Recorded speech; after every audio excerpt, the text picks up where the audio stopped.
อ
November 6th.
What do you see?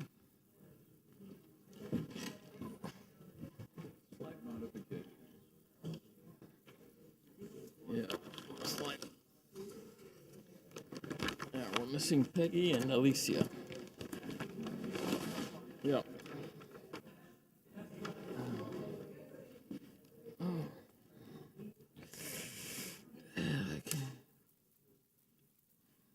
Okay.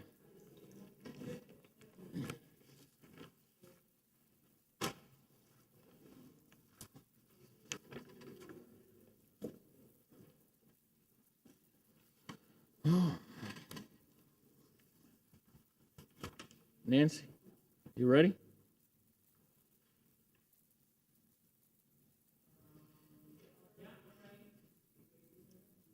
Two seconds. Okay.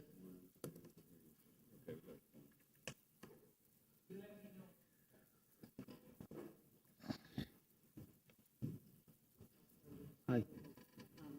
This is out sick, so I'll be serving as your counsel today. Okay. Thank you for being here. Yes, she is. Even with you here.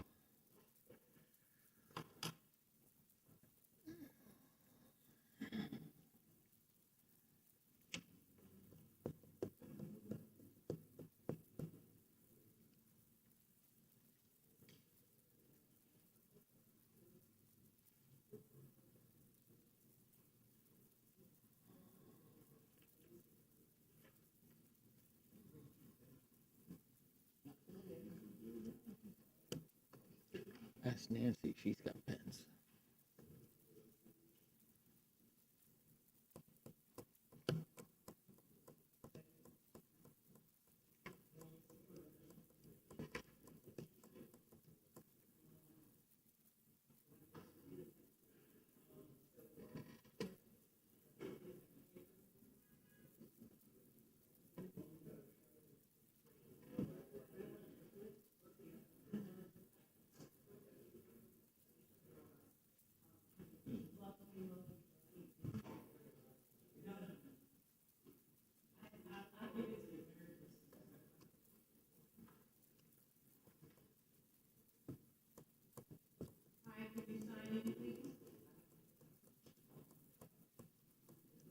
What are we waiting for?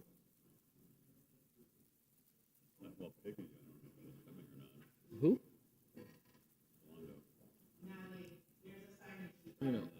If she comes in late, she comes in late. But let's get. Yeah, but Kara said to hold on. Okay. Nancy, ready? We're ready. Let's go. Good afternoon. Welcome to the regularly scheduled meeting of the City of Coral Gables Historic Preservation Board. We are residents of Coral Gables and are charged with the preservation and protection of historic or architecturally worthy buildings, structures, sites, neighborhoods, and artifacts which impart a distinct historical heritage of the city. The board is comprised of 9 members, 7 of whom are appointed by the commission, 1 by the city manager, and the 9th is selected by the board and confirmed by the commission. 5 members of the board constitute a quorum, and 5 affirmative votes are necessary for the adoption of any motion. Lobbyist registration and disclosure. Any person who acts as a lobbyist pursuant to the City of Coral Gables Ordinance Number 2006-11 must register with the city clerk prior to engaging in lobbying activities or presentations before city staff, boards, committees, and/or city commission. A copy of the ordinance is available in the office of the city clerk. Failure to register and provide proof of registration shall prohibit your ability to present to the Historic Preservation Board on applications under consideration this afternoon.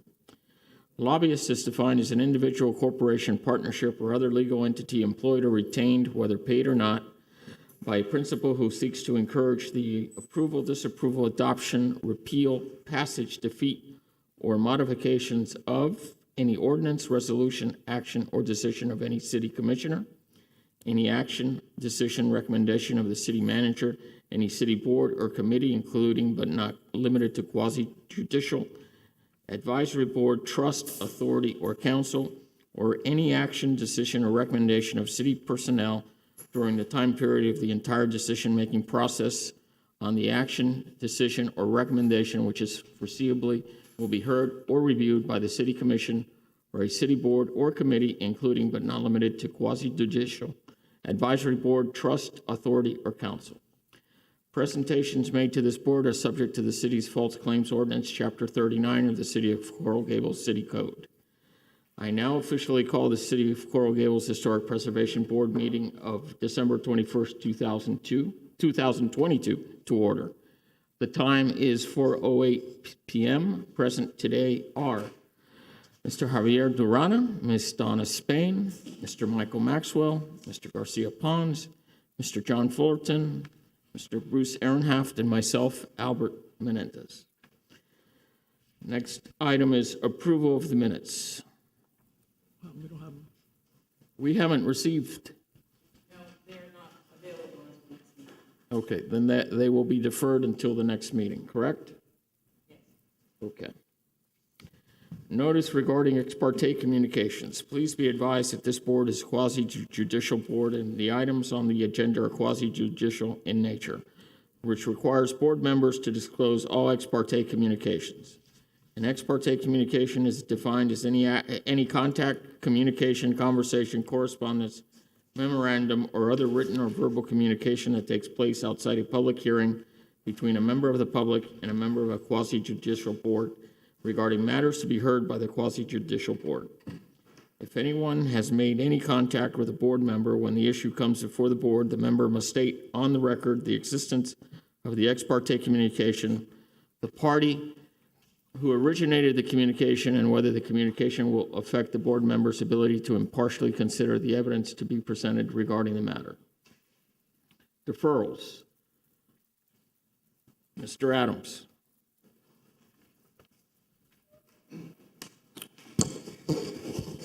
Good afternoon. You'll see on your agenda that the case file for 517 Aragon has been deferred. I believe we have a request from 311 Romano for a deferral. That's the historic designation, case file LHD 2022-006. I believe the architect is here to explain why. Okay. Good afternoon. Good afternoon. I'm Elisa Block. We are submitting to the board for designation and also submitting for 2 variances on the property.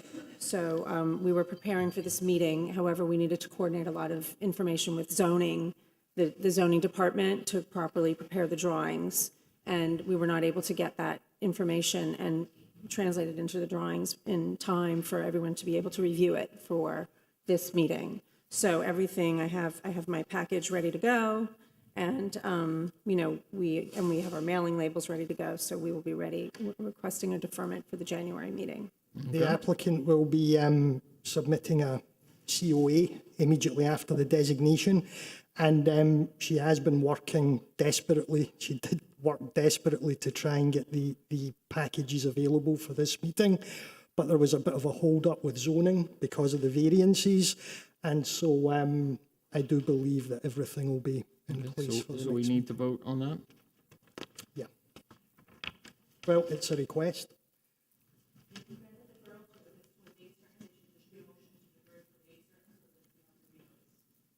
Okay.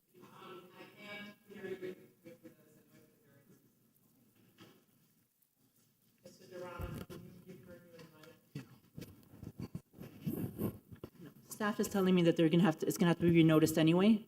But if you could, if you're all in agreement with a deferral, that's fine. You don't need a formal motion. Okay.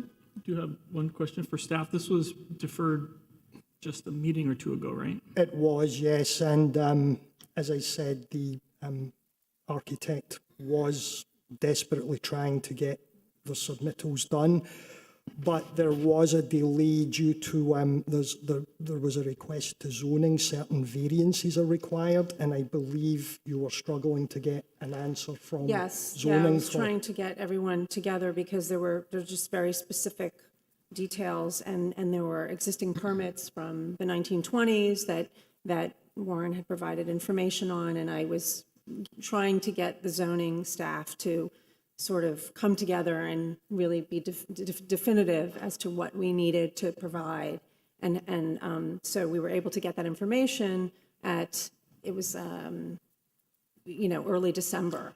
And it was just a lot. We have like 3 pages of zoning diagrams and, just a lot of information to translate before, so that you all would have enough time to But again, review it. question for staff, this is the designation, not a COA, so they can run separately.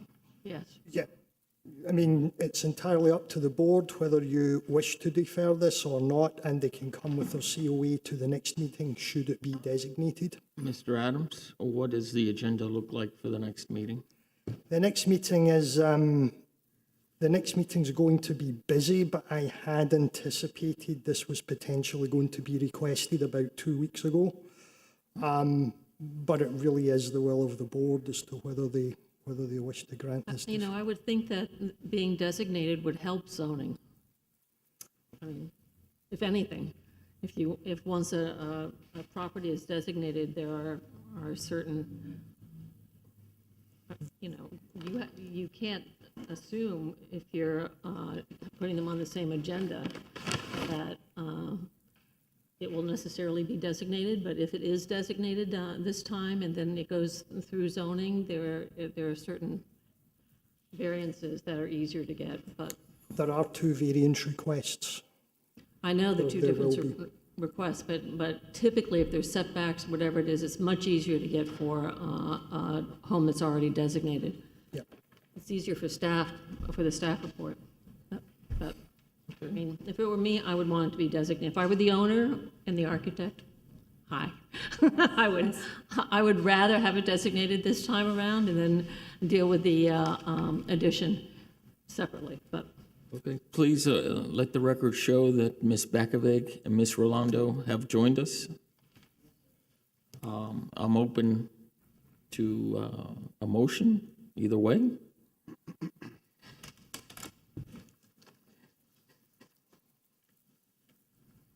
I'm fine with deferring it if you guys, I mean, I guess the question for staff is the house in good condition? I mean, is it any chances it's gonna No, fall down or anything? So, no. Okay, do I have a second on that motion? We don't need that? we don't need to take a vote. Yeah. Given that there was some discussion back and forth, I think a motion would be appropriate. Okay, so we have a motion from Mr. Durana to defer. Do we have a second? Is there any reason why we couldn't approve it? We can do it today. Or at least hear it. We have the report. Is there any reason that you would rather not have it approved today? Mr. Adams I want to just make sure that by doing that, it doesn't preclude something in the future that we need approved to be jeopardized. This is how it was explained to me for the best way to submit, that we have these variances that are related to the historic, the potential historic designation of the house. But those variances are related to the existing residence? To the addition, there's a structure that's on on the setback that was permitted in 1929, and we wanted to keep part of the addition on that setback. And then there's also a new carport that's proposed. The length must be 18 inches shorter than what is required by zoning, otherwise it interferes with 3 rhythmic windows on the west facade. So you're talking about an addition, Yes, not the original house? right. Let's stop it here because we've put the horse before the cart. Right. Because we haven't sworn anybody in, and we're getting testimony. Okay. So I think we need to decide whether we're going to hear this or not, and then swear everybody in. So do I have a second?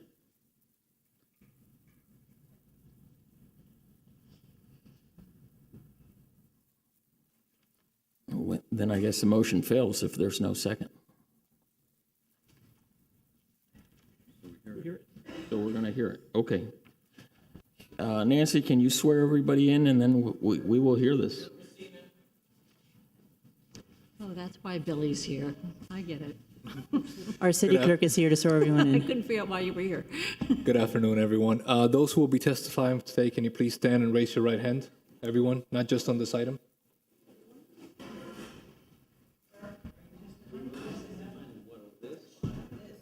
On any item, yes.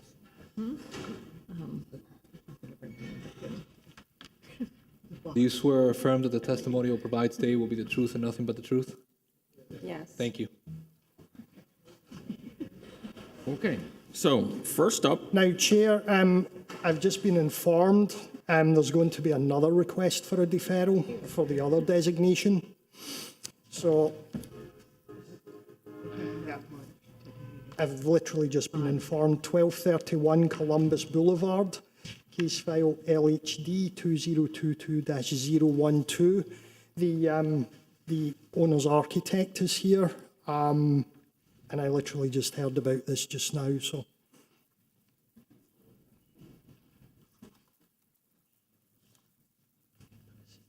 Good afternoon, Louis LaRosa, architect of record.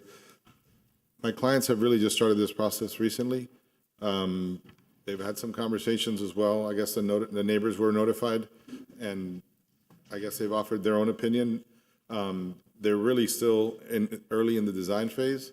We'd like to continue to work with staff further to present a project that, if it's designated historical, would meet my client's needs as well as that historical designation. So if we could be deferred to either January or even the February would probably be best. That's what my clients would like. Mr. Adams? We have discussed the proposed alterations once. I didn't have concerns with part of them. I did have concerns with another part of them. If this were to be deferred, I would recommend February to give us some time to work on it and to try and keep space on the January meeting. Okay. Do I have a motion to defer? I'll make a motion to defer. February? For, To February. Is that what, February. Adam, Warren, you said? Oh, okay. Do I have a second? I'll second. Mr. Ehrenhalf seconds it.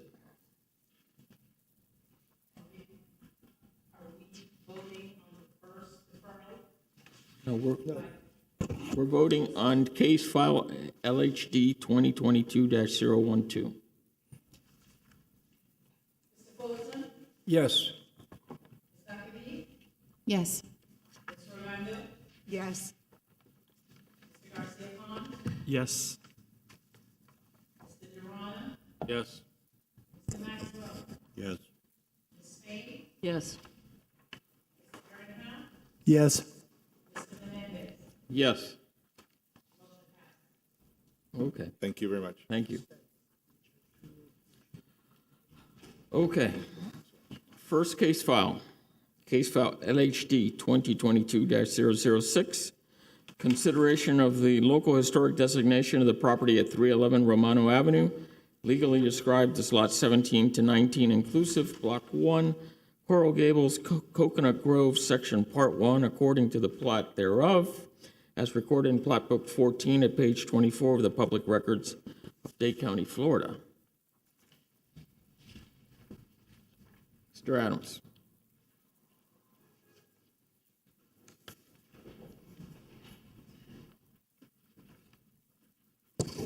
Can we play the video, please, for 311 Romano Avenue?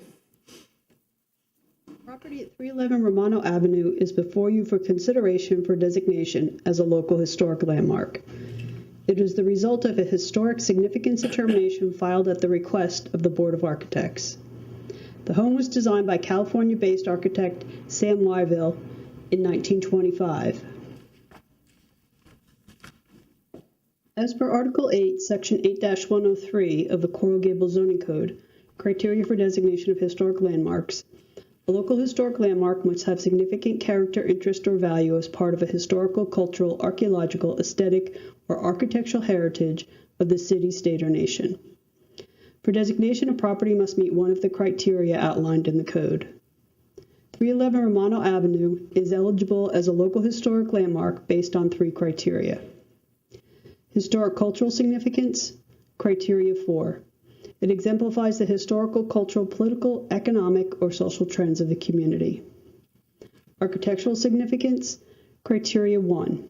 It portrays the environment in an era of history characterized by one or more distinctive architectural style. In criteria 2, it embodies those distinguishing characteristics of an architectural style or period or method of construction. The single-family residence at 311 Romano Avenue sits on an interior 100 by 110-foot lot in Coral Gables Coconut Grove Section Part 1. It's located immediately south of San Sebastian on the north side of the street between Lejeune Road and Salcedo Street. George Merrick founded Coral Gables in the early 1920s based on his vision for a fully conceived Mediterranean-inspired city. The city's developmental history is divided into 3 major historical periods. During the initial developmental period, architectural design specifically combined elements commonly used in Spanish, Moorish, and Italian architecture and has come to be known as the Mediterranean Revival style.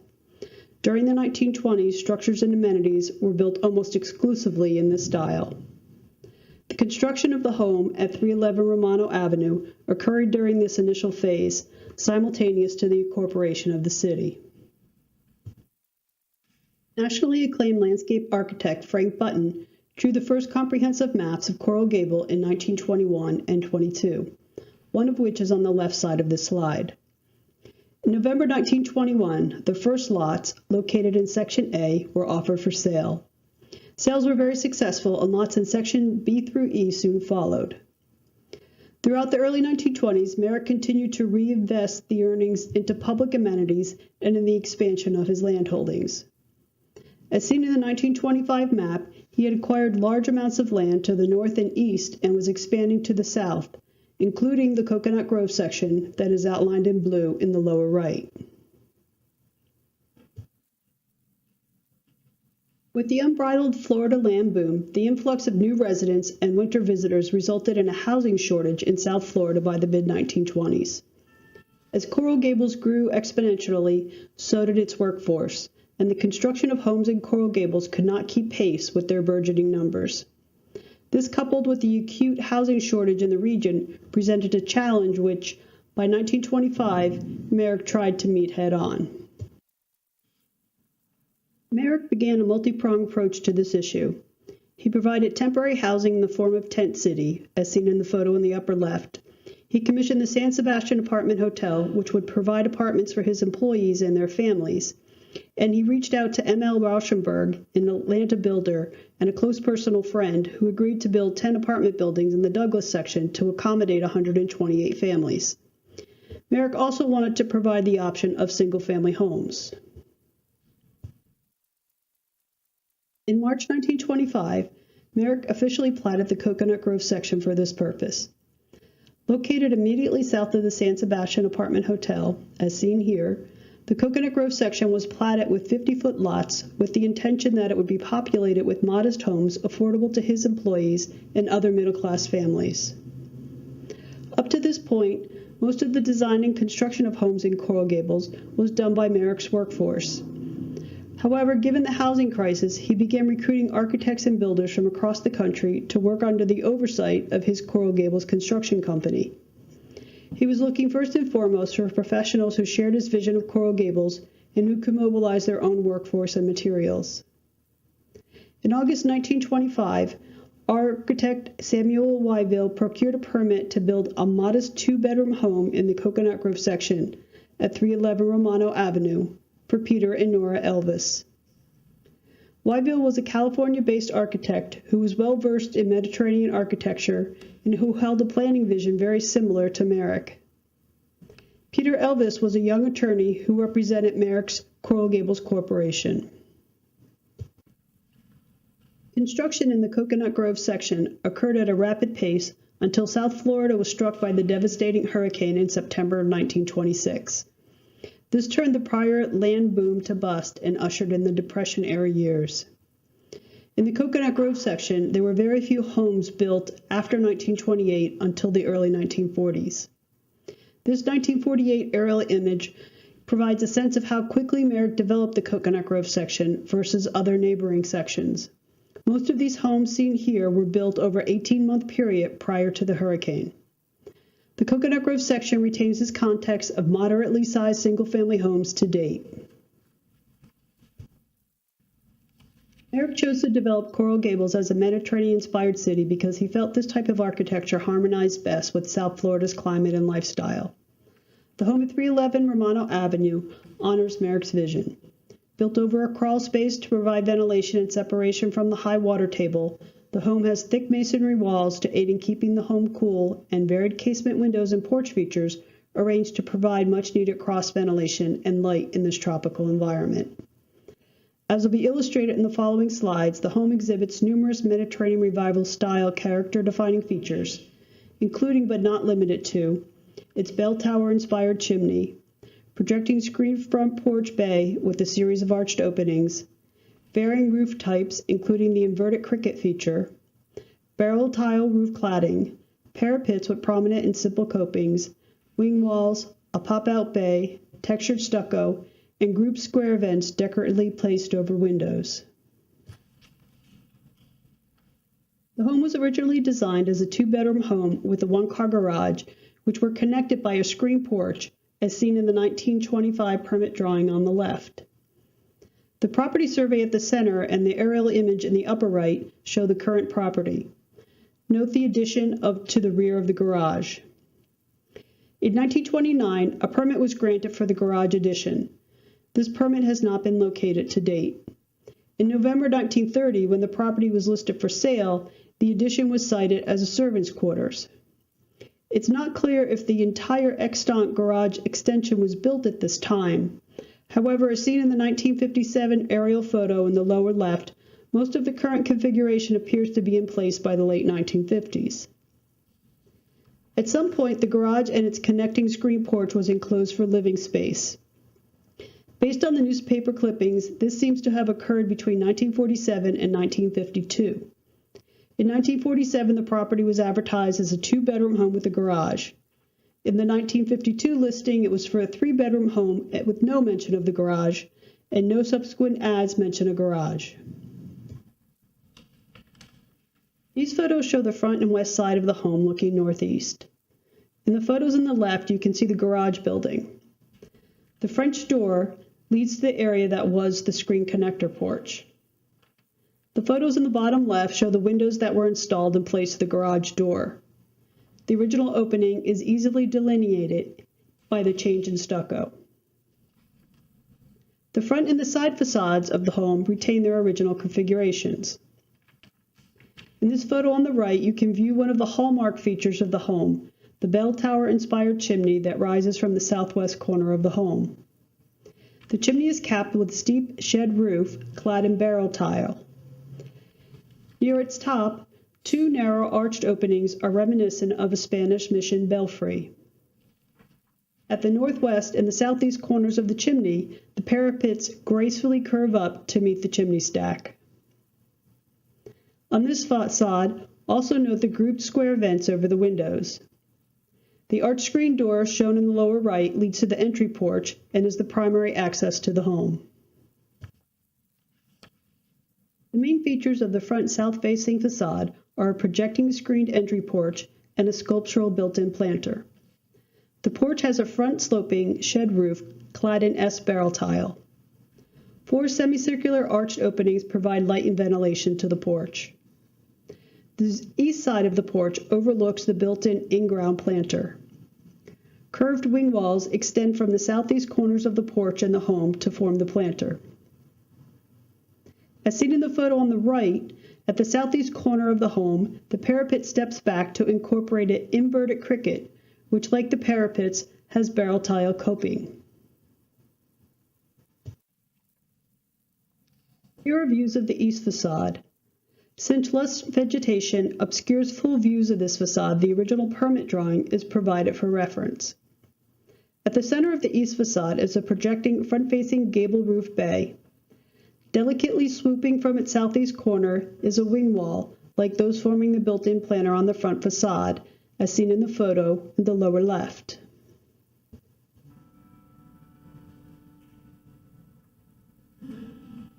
These are views of the rear of the home. The photo on the left shows the rear facade of the original home and the east side of the original garage. The addition to the garage is seen in the photo in the upper right.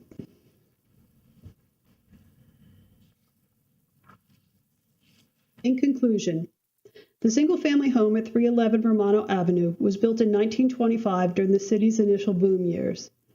It stands as a testament to founder George Merrick's vision for a Mediterranean-inspired city. In March 1925, Merrick platted the Coconut Grove section, employing the Garden City precepts of supplying middle-class housing. It was specifically intended to aid in meeting a housing shortage and providing an area for attractive, affordable, and modest homes for his workforce. Accordingly, the first owner of this home was a young lawyer who represented Merrick's Coral Gables Corporation. The home at 311 Romano Avenue exemplifies the Mediterranean-inspired building archetype upon which Coral Gables was founded. With its bell-towered inspired chimney, projecting front porch with arched openings, barrel tile roofs, wing walls, and decoratively grouped vents, the house embraces the Mediterranean Revival style. The home at 311 Romano Avenue retains its architectural integrity and significantly contributes to the historic fabric of the city of Coral Gables. Hence, staff recommends approval of the local historic designation of the property at 311 Romano Avenue based on its historical, cultural, and architectural significance.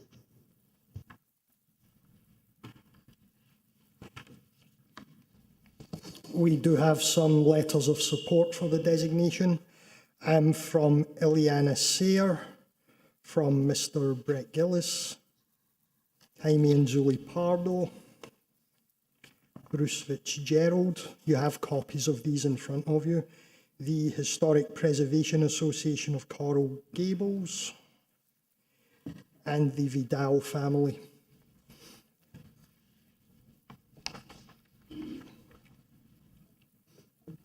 Okay. The applicant?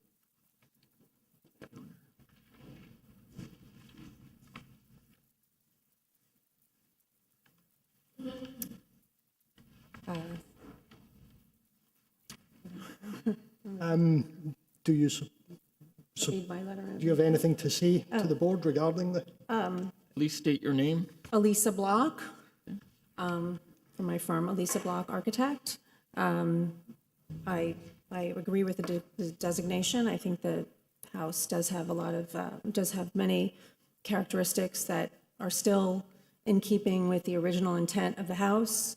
And the owners also want to continue to enhance the character of the existing structure and not alter it in a, in a non-conforming way. So they really appreciate, its character and its details. Thank you. Is there anyone in the audience who would like to speak in favor or opposition of this case?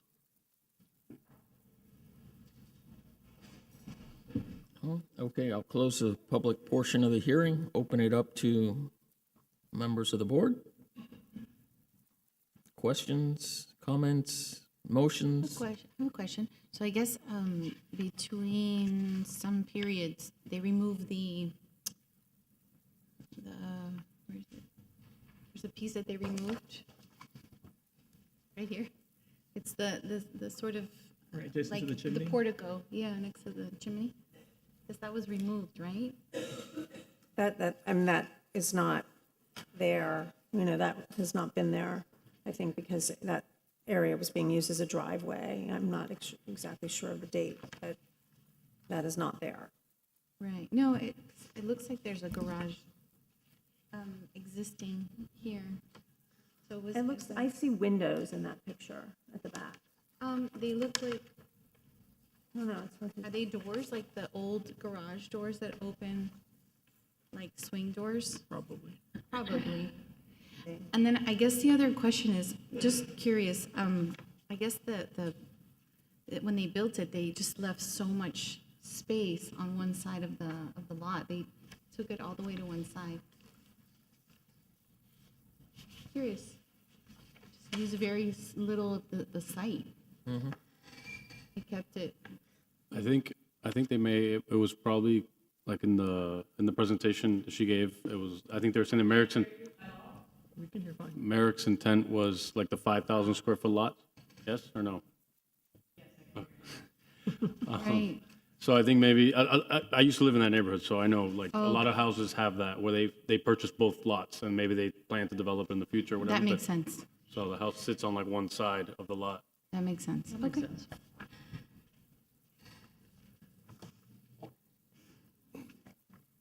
Anyone else?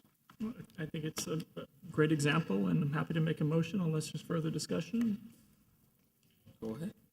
I'll make a motion to approve the local historic designation of the property at 311 Romano Avenue based on its historical, cultural, and architectural significance as exemplified in the staff report. I'll second that motion. Okay, Mr. Garcia Pons and Mr. Fullerton. Yes. Yes. Yes. Yes. Yes. Yes. Yes. Yes. Okay, Thank you all. congratulations. Happy holidays. Thank you. Next item, special certificate of appropriateness, case file COA SP 2022-031, an application for the issuance of a special certificate of appropriateness for the property at 1423 Alhambra Circle, a non-contributing resource within the Alhambra Circle Historic District, legally described as Lot 9, Block 16, Coral Gables, Section E, according to the plat thereof, is recorded in Plat Book 8 at page 13 of the Public Records of Miami-Dade County, Florida. The application requests design approval for the demolition of the existing residence and the construction of a new single-family residence and site work.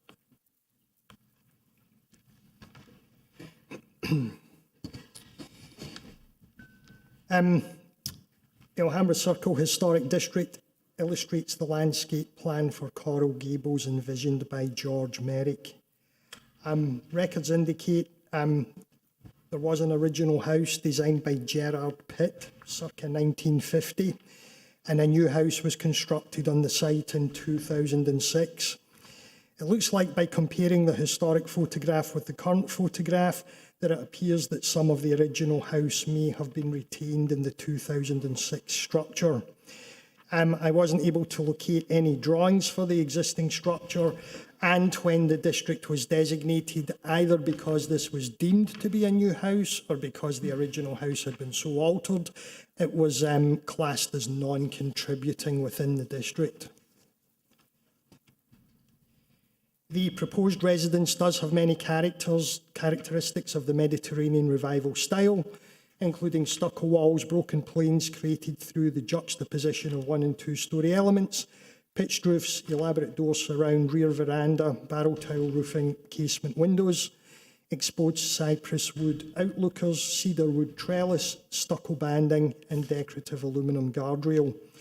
Construction is of concrete block and smooth stucco walls, pitched hip roofs, a flat roof over the garage, single light double casement windows, and single light French doors.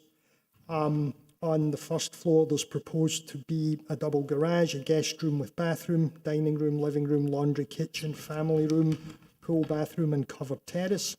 The second floor is 3 bedrooms with bathrooms, a master bedroom with bathroom and walk-in closets, and a covered terrace. The majority of the homes built in Alhambra Circle were constructed in the 1920s, thus the Mediterranean Revival architectural style is clearly predominant.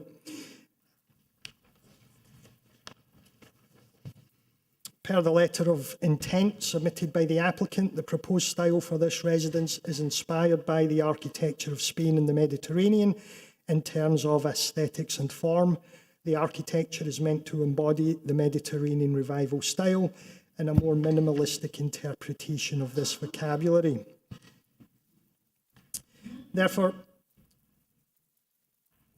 the first request is for demolition of the existing structure, as it's classed as a non-contributing resource because it has either been significantly altered or completely replaced.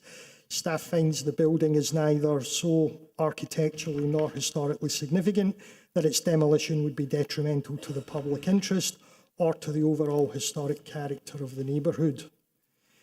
No variances have been requested. The proposal was reviewed and approved by the Board of Architects on October the 20th, 2022. The proposal for demolition of the existing non-contributing resource and the new construction of a single-family residence within the Alhambra Circle Historic District is compatible with the historic character of the district in terms of design, material, architectural features and texture.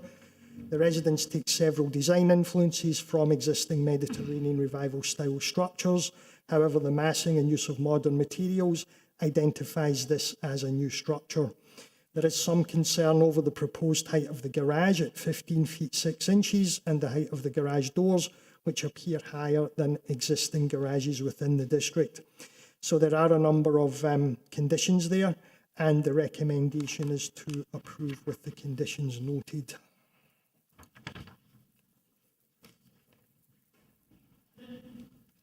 Good afternoon. My name is Jose Vidal with B3 Architectural Group on behalf of the client Baran Goxe. Thank you. We basically in the home, the reason the garage is a little bit higher than usual is because we do have some car lifts in the area. The site has a bit of a challenge as far as where the parking goes and so on. It went through the through the Board of Architects, and we made some concessions where we lowered the volume. Originally had a barrel tile roof on top of the garage as well. What we ended up doing was lowering the garage to what we now have. In regards to the garage doors and so on, obviously we can entertain looking at lowering those things, but there is a need for the client to be able to house his car collection, which is more extensive than mine.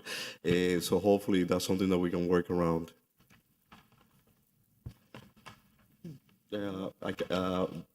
Explain the project. Oh, yes, I'm sorry. Okay, so the house is basically a two-story home. The entrance to the house is obviously to the side. I don't know if this has a pointer. So the house, the entrance is basically in the middle of the home here. We try to keep the structure as low as possible with the designs that we have. The area in question is the garage structure in this portion here, where the garage is a little bit taller than than the typical 9-foot one. The reason we did that is also to try to break the massing of the total garage structure. The rear of the property, basically we have like this veranda on the rear. This is the side elevation of the garage. As you can see, the scale that we have in the garage is well within, basically like just slightly over half of the entire home. There's another oblique perspective angle of it, and then this is some perspectives of the front of the home.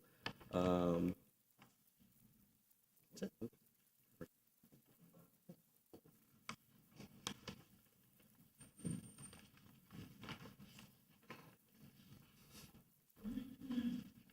Any questions?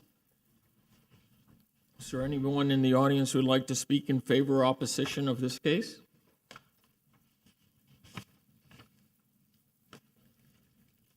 Okay, I'll close the public portion. Any questions from board members?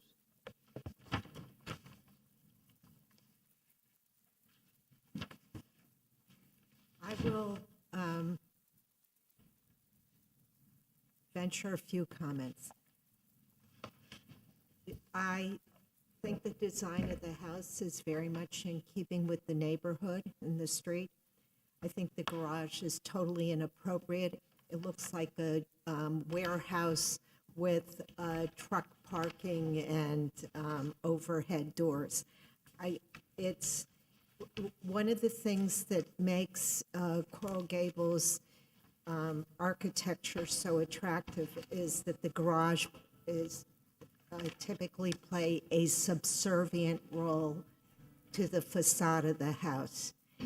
And I realize that the garage is at an angle and not on the main street, but I do think that it's rather overwhelming. And otherwise, I think it's a very, very attractive structure. And I commend you and your client on the part that faces Alhambra Circle. You know, I agree with Mr. Rolando. I think it's a very beautiful project, very nice. But I think the garage is out of scale with the rest of the residents. Let me ask you, the staff has certain conditions. Are you okay with those conditions? Every other condition that we see, the additional 5 things, obviously there's no concern. All those things will be taken care of.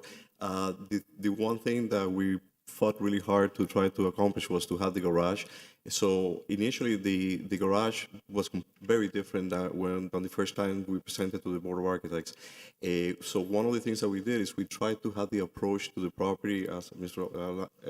Rolando said, further towards this corner of this, not the corner, but like towards the side of the garage that of the street that is not so prevalent on Alhambra Circle. We did that to alleviate not only the issue of the facade, you know, the higher portion of it, but also the traffic. I mean, it's quite, you know, extensive in that corner.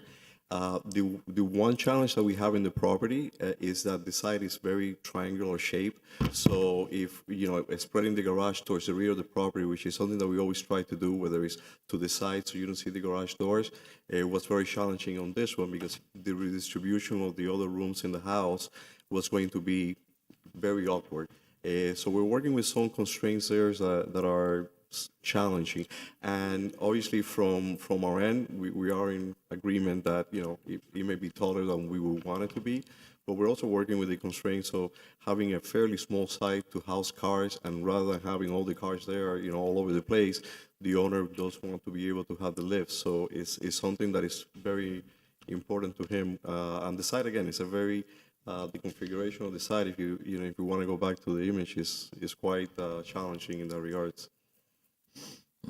What's the maximum clearance you need for those lifts? 12.6.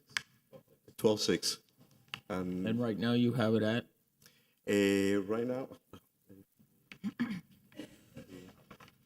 12.6 is interior, is 12.6 ceiling. is clear. I mean, Clear the ceiling. minimum clear that we need. Okay, and when you have it today at? Thank you.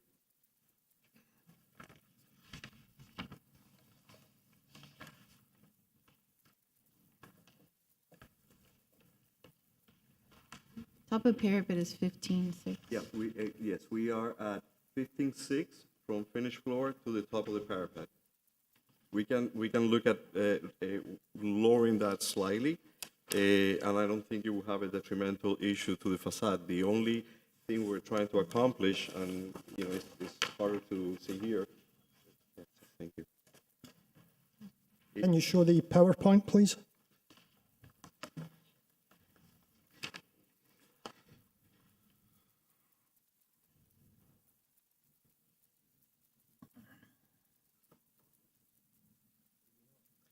Well, I don't know if you can see it. There you go. Okay, perfect. So one of the, to answer your question, absolutely, we can look at, thank you. We can look at lowering the garage a couple of feet, which would help out.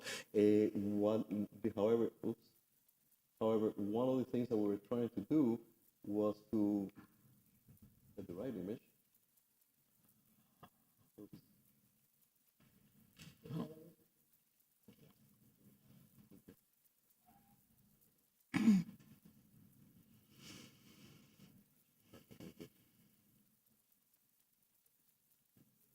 So one of the things that we're trying to accomplish is, we have this breaking of the massing here.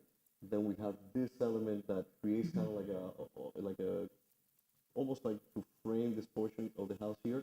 We wanted to be able to keep this thing kind of like to continue that line of the house to create like a watermark elevation. Certainly, we can lower a couple of feet. In our opinion, I think we're better off keeping that from an aesthetic standpoint. I think we were better off keeping that continuity. Obviously, one of the things that we can look at is, obviously lowering the height of the garage door, play with something like that. To me, it looks like the garage is competing with the rest of the house, Yeah. rather than complementing the house. That's my opinion. Mr. Garcia Ponce? Thank you for pointing that out because I noticed the height of the roof aligning with the balcony heights, the railing heights on both the front and the back, and I can see sort of that line, the datum line that you were trying to create. I don't know if I'm as concerned with the height of the structure because those are kind of cool sometimes, those sort of 3/4 height pieces. You mentioned right at the end there, it's the size of the door that I think is of most concern to me. What's the height of this door and what's the minimum you can make the height of the door? We certainly can lower the door substantially. We can To the height of a regular garage we door. can put the door at a height of 9 feet. And one of the things that we can consider doing as well is the lowering of the trellis structure that we have in the front to break that massing. That would have been my recommendation. Again, I hear what my board members are saying, but the concern for me isn't really the structure, the massing of it. Because again, it could be kind of cool, particularly at an oblique. But the doors are what completely throws it off. So if it could be the height of a regular door, and then you can rework the trellis down because it looks like it's too far up anyway, to bring it down a little bit, you can really, I think, come up with a rather attractive garage elevation. And that solution, I think, is something that we are in agreement with. Our preference would be, again, I think that once we take down the doors to a more residential scale, we can also adjust the trellis. But I would love to be able to keep that continuity of the elevation there if possible. I mean, again, at one vote, I would agree to something like that. Again, I understand my board members' thoughts and recommendations on lowering the whole thing. Mr. Maxwell? It's an interesting design. Did you look at on the garage as having a hip roof on that as well? We did. And as a matter of fact, we had a couple of iterations before this. One of them was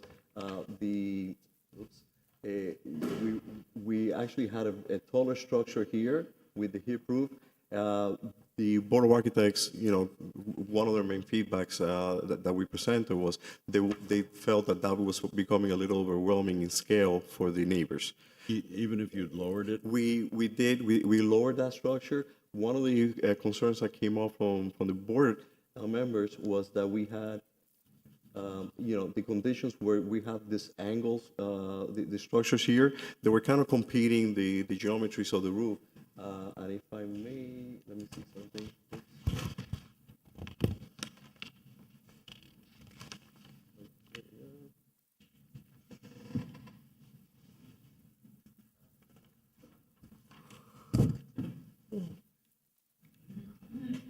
Again, this doesn't tell the whole story, but in the site plan, you can see the configuration of the site is very, we wanted to keep this continuity to create kind of a more formal, almost like Palladian kind of party where everything is continuous. But this is the challenge here with the setbacks and so on. So in this area here, originally, we had a structure. It was actually a tower structure, but we wanted to simplify it a little bit more. But yeah, we did look at the pitch roof, and we actually were in agreement with the board members from the Board of Architects, because we, after exploring the flat one, it is a little bit more subtle on the neighbor side. But yeah, we did explore that idea. Yeah, because if you bring it down, as we're talking about, I mean, I mean, my colleagues are right, it's overscaled. But if you brought it down, I think that it could give you much more of a more cohesive look, in my opinion, as a hip roof, that would be there. I mean, right now, it's to me, it looks more like an appendage, rather than something that's integral to that. But I mean, that's for future consideration. I have a comment. Mr. Ehrenhaft, yes.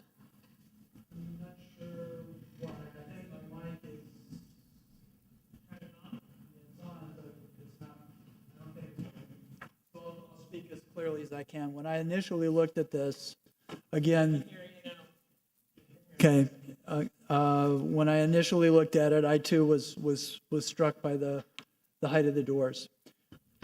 And 15.6 is where the top of the roof line of the garage structure is, and where the trellis is, with the top of which read like dentils when you're looking straight on. It occurred to me, if you've got car lifts inside, you can have a normal height door, and I was thinking that the space above the normal height door could be filled in with normal concrete block and stucco closure. I like at first I thought it was dentils, and then I didn't realize that it was a trellis. But if you took the dentils and took a dental feature and put it right under the roof line, would it not be possible to adjust the height of the doors downward and put perhaps a line of windows across the wall that would be above the shortened door but below the roof? And I didn't know. I was thinking that might architecturally tie in with window spacing that's elsewhere in the house. So that was just a thought as a possible other solution. Would the board members have any comments on that? My comment, I don't think there's enough height. You get sort of a flat squat window. I think you can probably get the result that you're looking for through a redesign of the trellis. Okay. Donna, you were... I was just going to make a comment that I agree with Caesar. I don't have an issue with the height of it. I immediately noticed that you were bringing that line across for the height, and I think it's appropriate to do that. I think it would bother me to lower the roof, but I do agree that the lower garage doors would make a lot of sense, because I think then the whole scale comes down. Yeah, but we're very open, I think, to Mr. Ponce's idea as well as what you're saying, which is to, play with the door heights, also some of the lowering of the trellis. And the lowering of the trellis also. But we would love to keep the continuity of the space. That's something that would be very important to us. It seems to me it makes sense if you lower the doors, lower the trellis, and then do some kind of landscaping along the trellis, so it actually serves a function. And also that the landscaping could fill in, you're keeping the height the same, but you're softening it. Absolutely, yeah. That's something that we're very open to that as well. So I'm sure our client will be as well.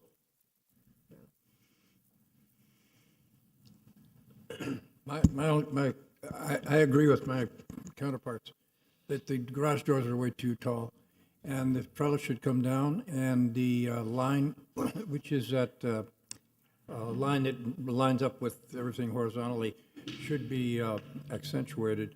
In fact, maybe even carry that from the front door all the way around and engage the one on the other side, just as a further accentuation of that horizontal line.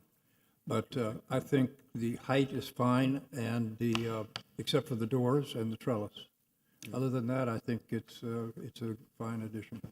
Thank you. Ms. Bakovic? I'll just add one little thing to what everybody mentioned. I know you have the accent like peach, that's on the I don't know any words. It's on the back part of the the openings, right, of every window, or some of the windows that you want to put importance on. Yes. So you did that also above the garage doors? Maybe not do that there, because I think we're calling more attention. More attention to it. I don't know. Okay. I think it just is for special May moments. just be the architecture, the relief. I think the relief glazing is for shadows special and- moments on the house, maybe not so much for over the doors. Any other comments? Those are the Hamilton bells saying we're approved. So, sorry, Lisa, was it just Just that. the garage doors, the front door? I'm sorry. Oh, I'm sorry. What I meant missed was, out. you see how the reliefs Yeah, have it's the like a colors? recess. So just on, So I think this may be too much Agreed. over the doors, because I don't know if you want to call attention. I think those are special, Totally agree. right, for the house. Makes Like sense. very Italian and, I've got sort of one more comment, and then I'm happy to make a motion. And this is probably for staff's input as well. The wing wall where the gate is on the right-hand side is set back from the front facade by a foot or so. Is there something wrong with aligning it with the front wall as is usual and typical in our buildings? I think a good example would be the plan. You can see it in the plan clearly, but in the elevation as well. yeah. I'm sorry, Go to the plan The wing wall, on the right-hand side where the gate is. and where would you propose? I that would it propose to align it with the front wall. So instead of setting it back 8 inches, bring it up to, Well, actually, we wanted to layer a little bit back, and the reason is if we go to, yeah, it's not on, it's on another line. so, yeah, this element here, we actually wanted to put it a little bit further back, so the architecture will pop a little bit more in the corner. But that's not a deal breaker. I mean, we understand, it's So there is, I think that's a very normal, typical detail. I think the fact that you're in the Gables and we have a history of these beautiful extension of the wing walls off the front facades, you're creating it new. I won't make it a condition, but I would recommend you take a look at it. I think it'd actually be nicer. Would you do it on the other side as well, I of the think garage? the one that you can really notice is the one on the right, because the garage is tucked to the side. But again, I'm not gonna make it a condition. I'm gonna bring it up as an observation. Okay. And hopefully you'll agree with me when you do the drawing. I like that as a continuation of the outermost set wall, I like it from the main wall. the main wall. I like it 4 inches from that. Again, I'm not going to make a condition unless Mr. Fullerton wants to do a friendly amendment to my motion. No, that's, Do you have a I motion? think we should leave the architect some say in the design of his work. Then if it's okay, I'd be happy to make a motion. Go ahead. A motion to approve with the conditions noted above, 1 through 6, with number 6 being modified to be the height of the garage doors and not the height of the garage. And I'm just going to read a new number 6. The height of the garage door shall be reduced to be more consistent with the existing garages within the historic district and redesign of a landscaped trellis structure above. And number 8, to continue the balcony height stucco band to the garage from the main house.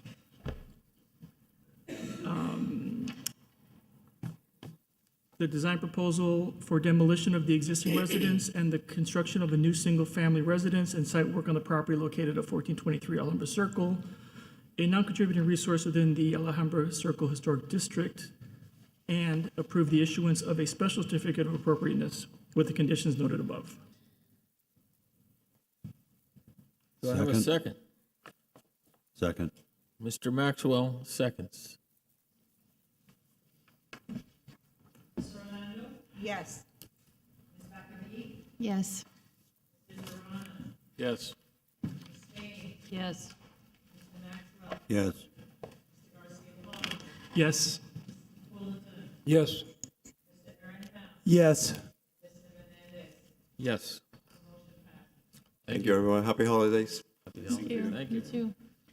Okay, the next case file, COA SP 2022-032, an application for the issuance of a special certificate of appropriateness for the property of 504 Navarre Avenue, a contributing resource within the Coral Rock Residences Thematic Group Historic District. Legally describes as lots 10 and 11, Block 14, Coral Gables, Section B. According to the plat thereof, is recorded in Plat Book 5 at page 111 of the Public Records of Miami-Dade County, Florida. The application requests after-the-fact design approval for the installation of windows as a deviation from approved plans.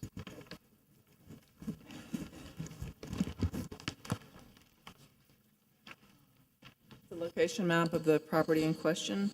It was constructed in 1935 and designed by the firm of Paste and Stewart. It is a contributing resource within the Coral Rock Residences thematic group. The application before you requests design approval for after-the-fact installation of windows as a deviation from an approved set of plans. So, in March of 2020, a permit application was applied for. We worked with the property to make sure that the windows reflect what was the original configuration as evidenced from photographs and early permits. As you all know and are aware, we are very consistent in what we ask for property owners to return back to the property what was appropriate for the house as evidenced by what we have, the materials that we have. The windows on the home were steel casement, as I don't know how to go backwards. For steel casement, primarily in double or triples within the opening. We did note that some of the window openings were altered from the original, mostly on the rear. Some of them have been turned into doors over time. The rear screen loggia had been enclosed, so we worked to come up with an appropriate solution for those specific areas. The windows that were installed do not match the approved drawings in both the configuration and the muntin pattern. And you can see the proposed north elevation, the proposed drawings were above. These are what was approved, and what was installed is below.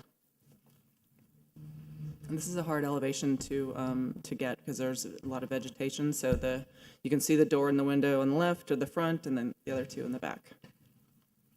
And this is the rear. This is basically where the alterations had taken place. And then the east elevation. And that's, we were called out to do a final inspection. We rejected the inspection, and the homeowner is here to discuss.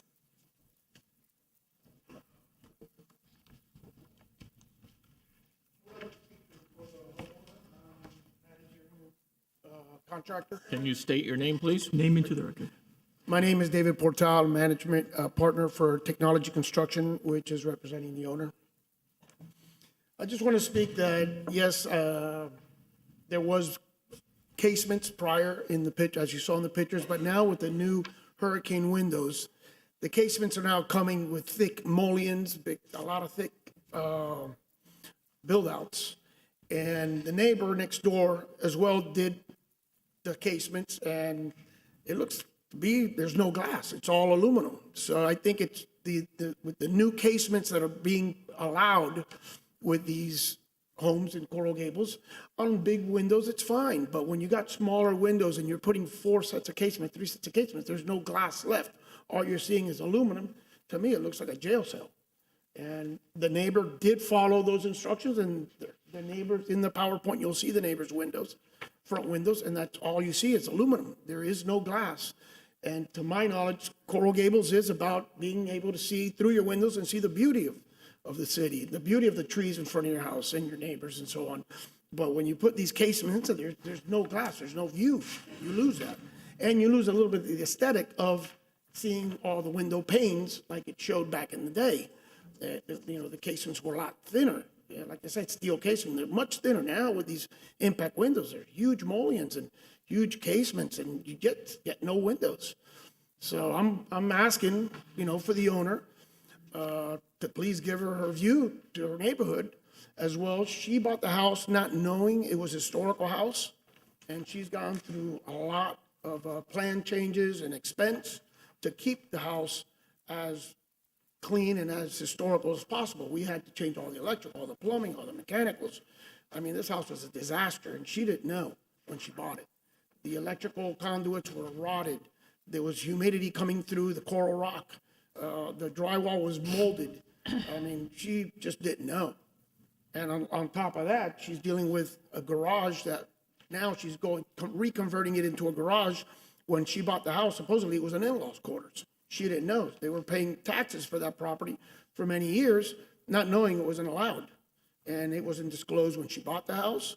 And a lot of things wasn't disclosed when she bought the house. She's gone now, we're going on 2.5 years on this house, 3 years, dealing to try to, to be complacent with the historical society and to be complacent with the historical value of the house.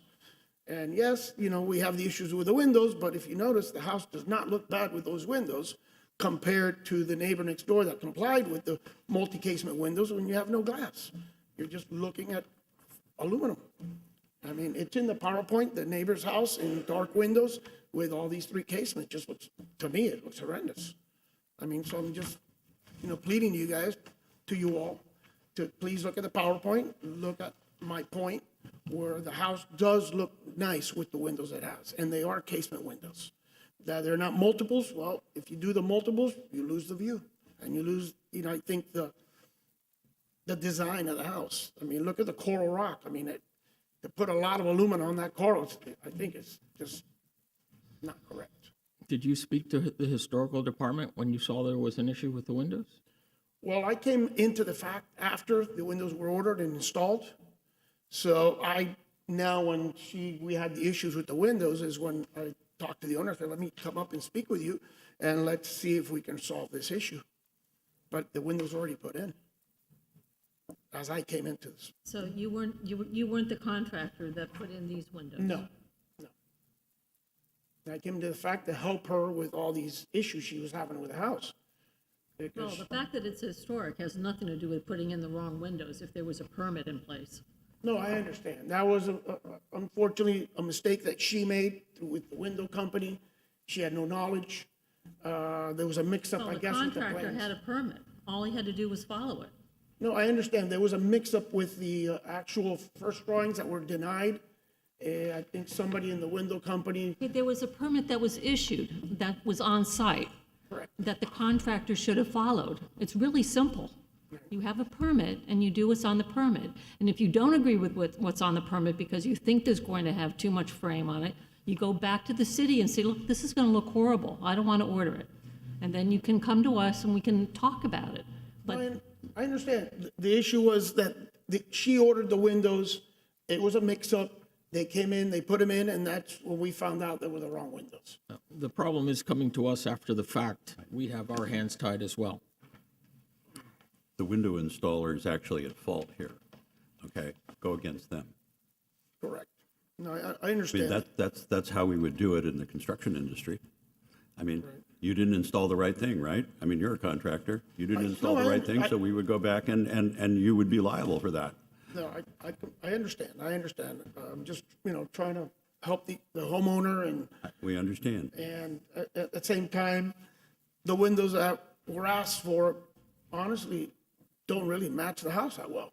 I mean, if you take the time to look at the PowerPoint, at least. Well, but that's when you come to the historic department. Right. And you discuss it with them. Right. I understand. I'm just here trying to help the homeowner. I understand. Yeah. I understand. I was not the window contractor, and I just came after the fact.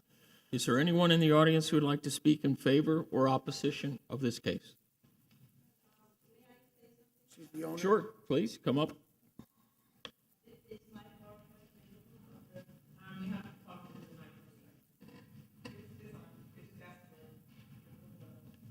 Just ask them the mic. Sorry? Please Can you state, load the PowerPoint, please? please state your Natalie name. Fiani.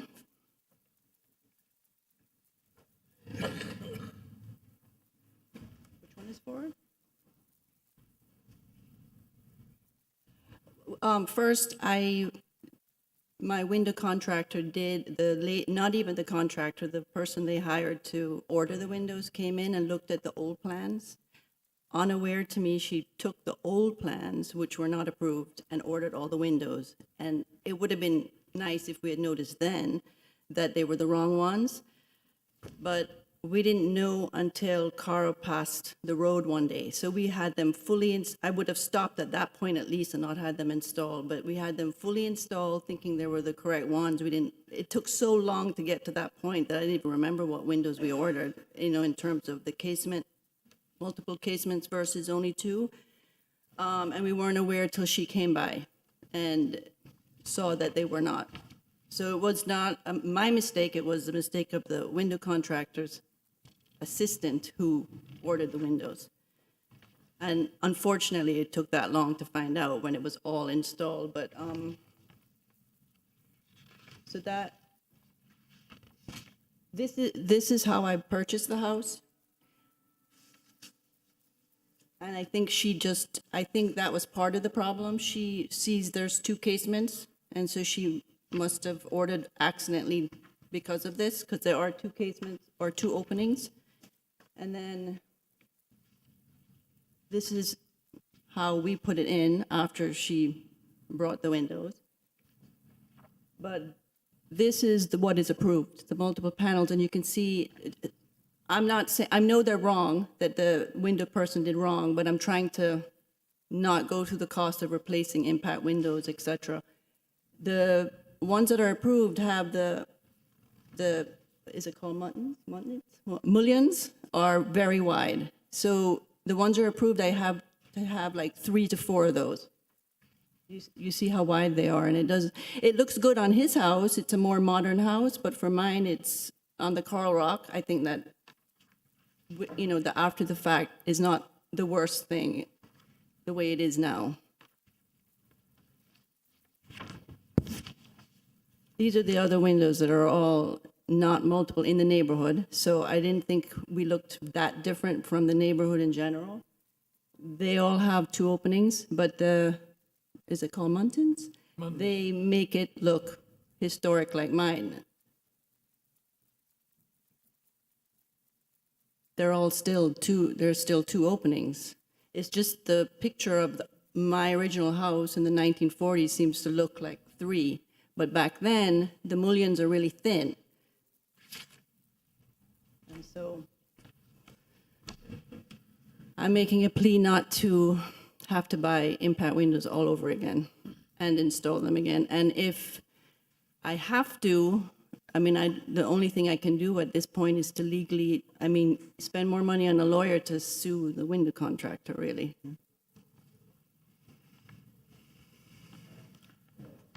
Okay. Is there anyone else in the audience who would like to speak in favor or opposition of this case? Okay, I'll close the public portion of it. Chair, we do have a letter of support for staff's position from Corellia Carbonell of the Historic Preservation Association of Coral Gables. Any questions, comments from board members? Any motions? Where's the window company? Are they didn't want to come to the meeting, or where? Oh, I haven't. I have not even got them involved since. I'm just trying to deal with it before I have to go to that point, because at that point it would have to be me going against them legally. And they're not going to offer to redo it, I'm sure. So. Well, I don't know. The permit is not closed for the windows, right?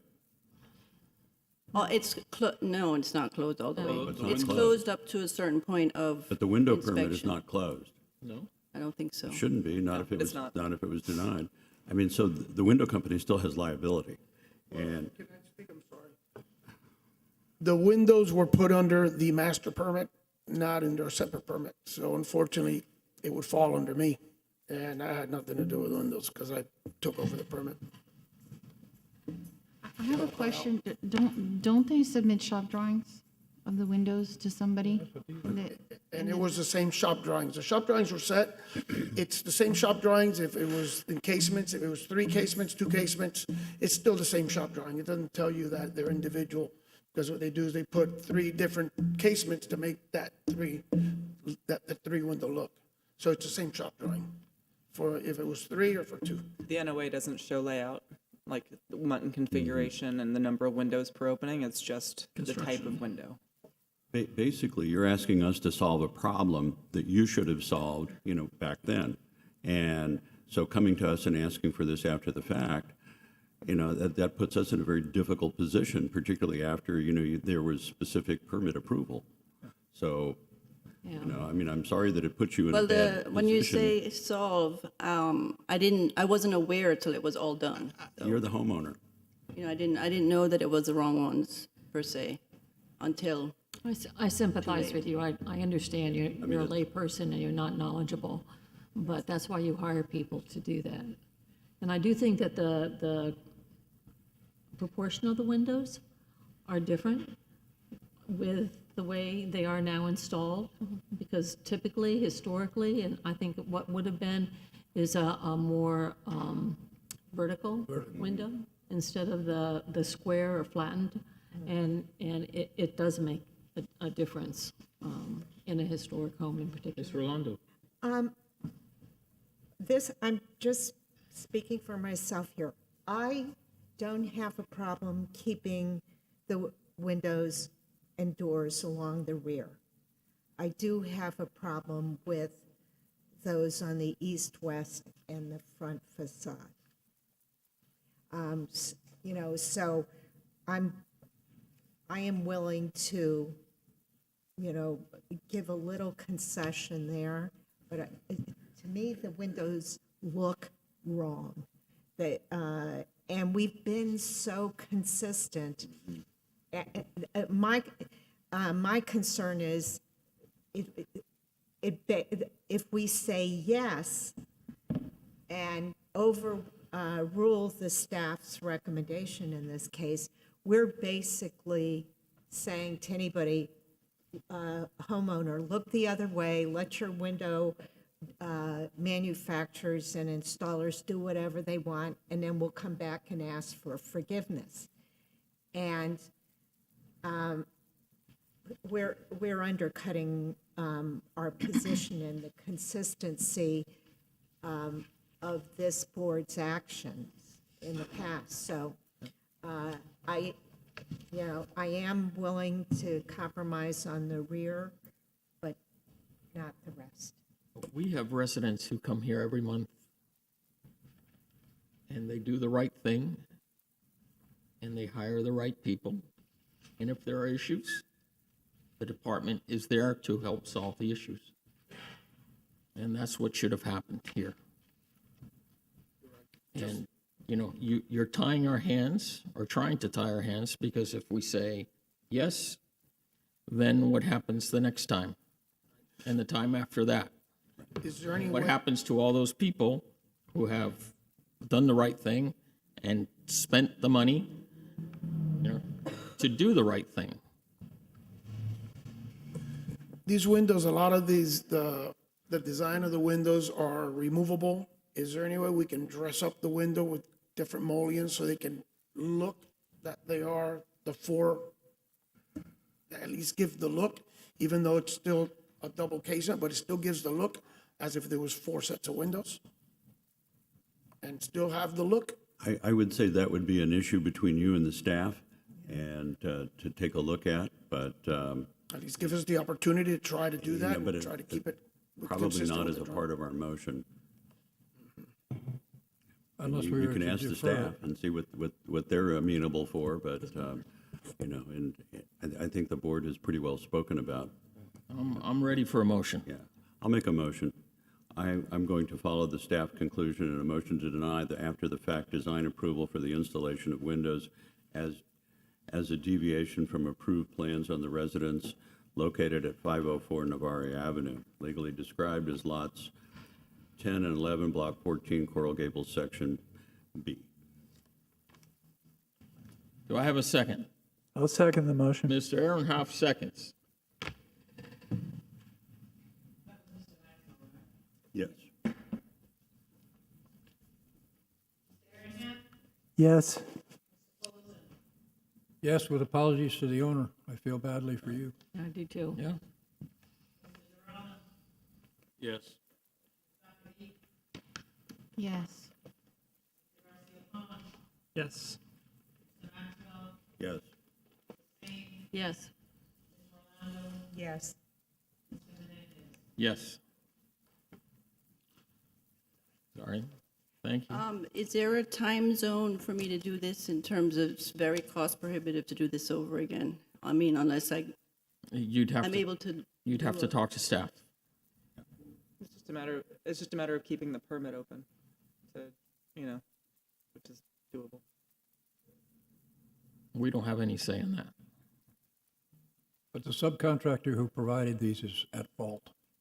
Seems I to me. know. I mean, I understand what you're saying, that if you let this go, then the next person does it. But I mean, it wasn't done with that intention of saying, oh, after the fact, we'll just, it was really done and by somebody who actually doesn't even work for the company anymore, I've heard.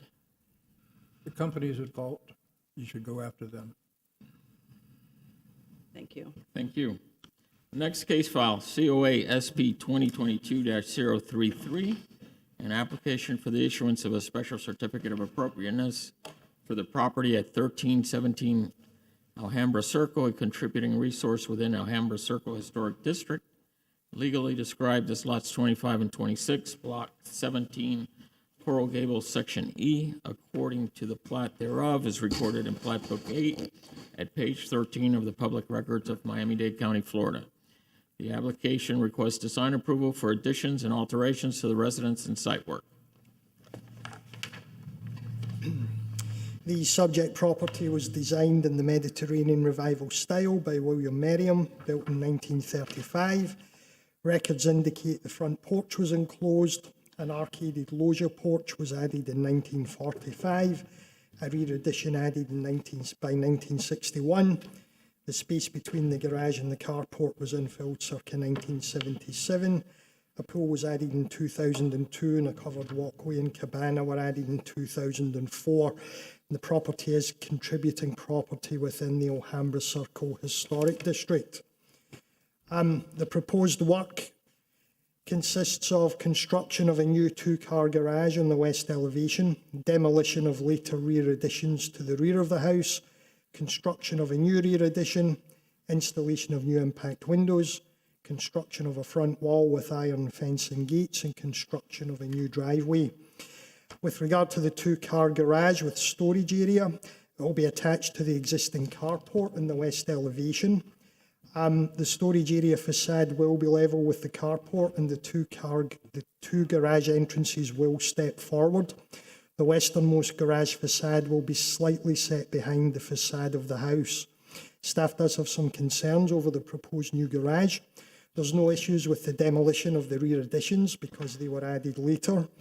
There is a new one-storey rear addition proposed. We have no issues with that. It can't be seen from the right-of-way. New impact windows will be installed.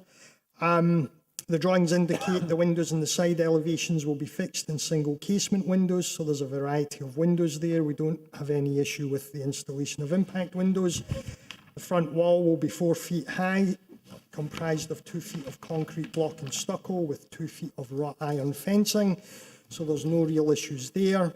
And a new concrete driveway will be added to the front of the house. We do need more details on that. No variances are being requested. The slight concern over this is the proposal has been reviewed and deferred by the Board of Architects on 3 separate occasions. So at the moment, this application does not actually have Board of Architect approval. The applicant has chosen to proceed with a COA to the Historic Preservation Board without BOA approval. The applicant was advised that this board could refer him back to the Board of Architects, but they opted to come here. So no real issues with most of it. The only concerns are over the prominence, massing and scale of the proposed garage and the impact it has on the historic structure. Staff comments for BOA review have remained consistent from when it first went to BOA, i.e. the garage should be set back from the front facade or it should be detached. The applicant has stated it cannot be moved further back because of the rear loggia, but the rear loggia is a later addition to the house and could be altered to accommodate a setback garage. There is also concern that Board of Architects' comments have not been addressed and the applicant has come before the Preservation Board. So I'm not aware of this situation coming up before. So there are basically two options for the board to consider. The first one is approve the request for design approval for additions and alterations with the following conditions. And one of those conditions is setback or detach the proposed two-car garage and storage structure. There are a number of other conditions there. Or if the board does not feel comfortable moving ahead with the review because Board of Architects' comments have not been received, I believe you have the right to defer it back to the Board of Architects. Now, in discussions with the City Attorney's Office, with Gus, the applicant can follow this process. He does not need a determination from the Board of Architects. The question is this something that the board wants to encourage or entertain? Is it going to happen in the future? Are more people going to say, I won't bother with Board of Architects, I'll just go to Preservation Board? This board does have the final say, so if this board recommends the approval, it would not go back to Board of Architects. So if you went for option one and approved with conditions, that would be it. On the other hand, I've not seen this situation before, and that's what the board has to discuss. The applicant is here. Actually, through the chair, may I ask staff a question before the presentation? For the maybe staff city attorney, if the board, and I don't know this to be true, wishes to refer this back to the Board of Architects, do we need to procedurally do anything else, or can we do that now?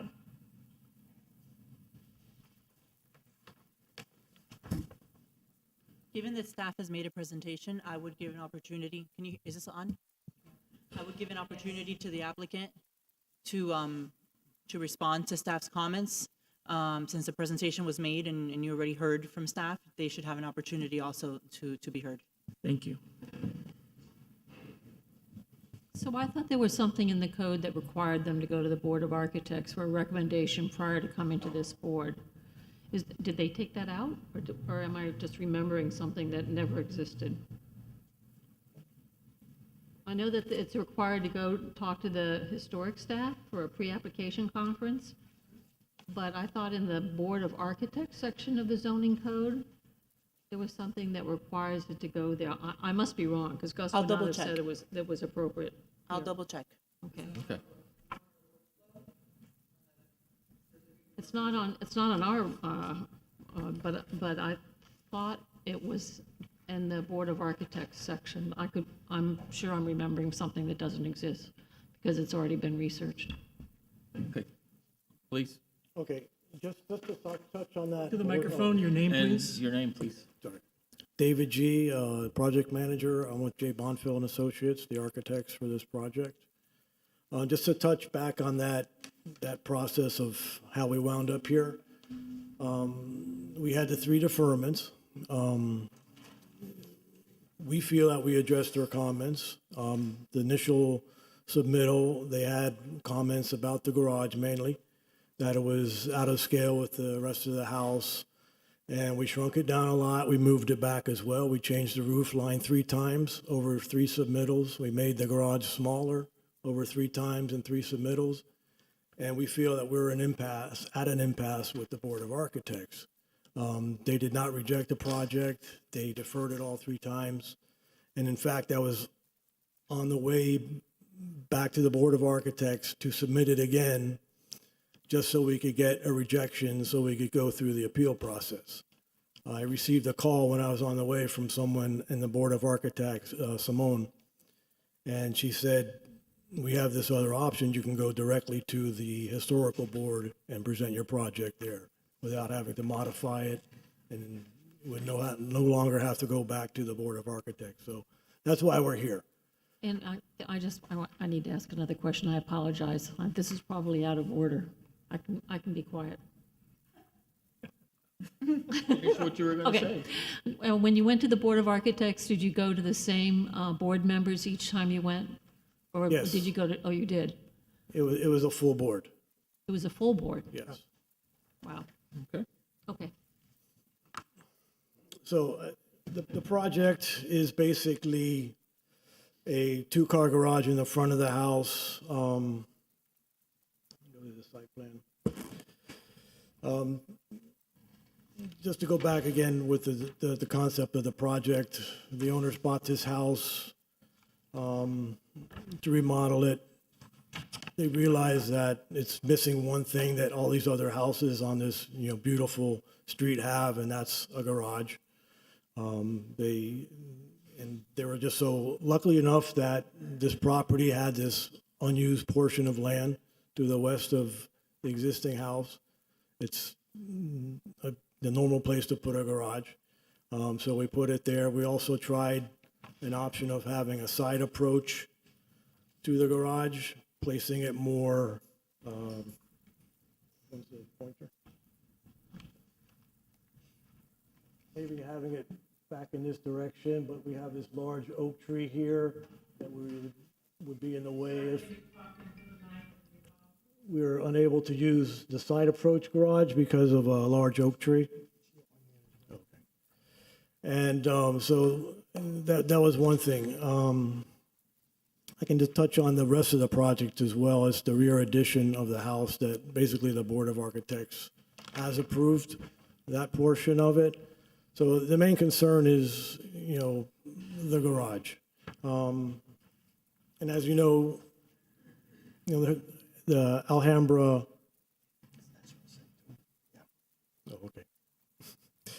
the Alhambra Circle Historical District is made up of a bunch of different style houses. It went back from this early Mediterranean style to a more contemporary post-war style. But even if you look at some of the pictures,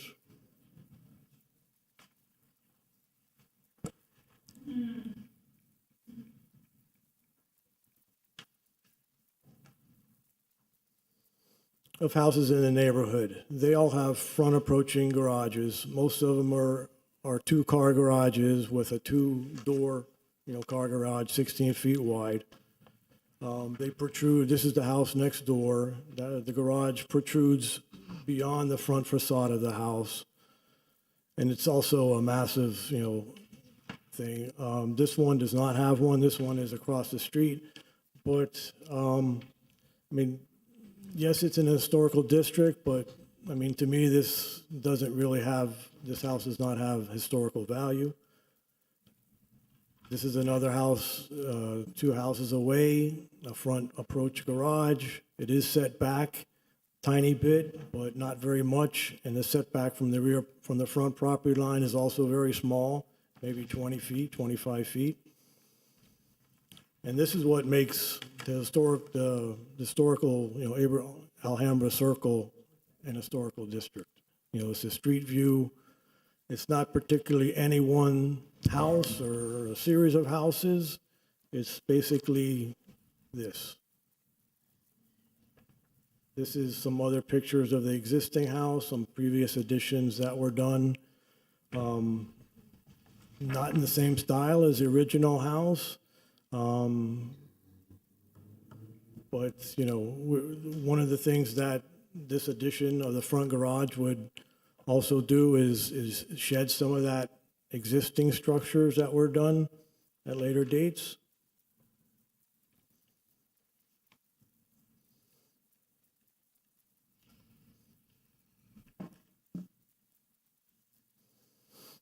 This is the subject house here. And again, it's nothing really historical to it. It is in a historical district, and we're, even with our design, we will be matching the style of this house, the scale of this house. It's going to be set back the same part as this main part of the house. The new garage will be at that level. You still have this part of the house that comes out beyond where the garage will be.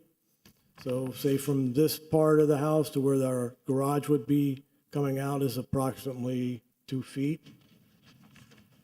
As far as moving the garage back even further, and taking out some of the loggia that's already there, it would really diminish the,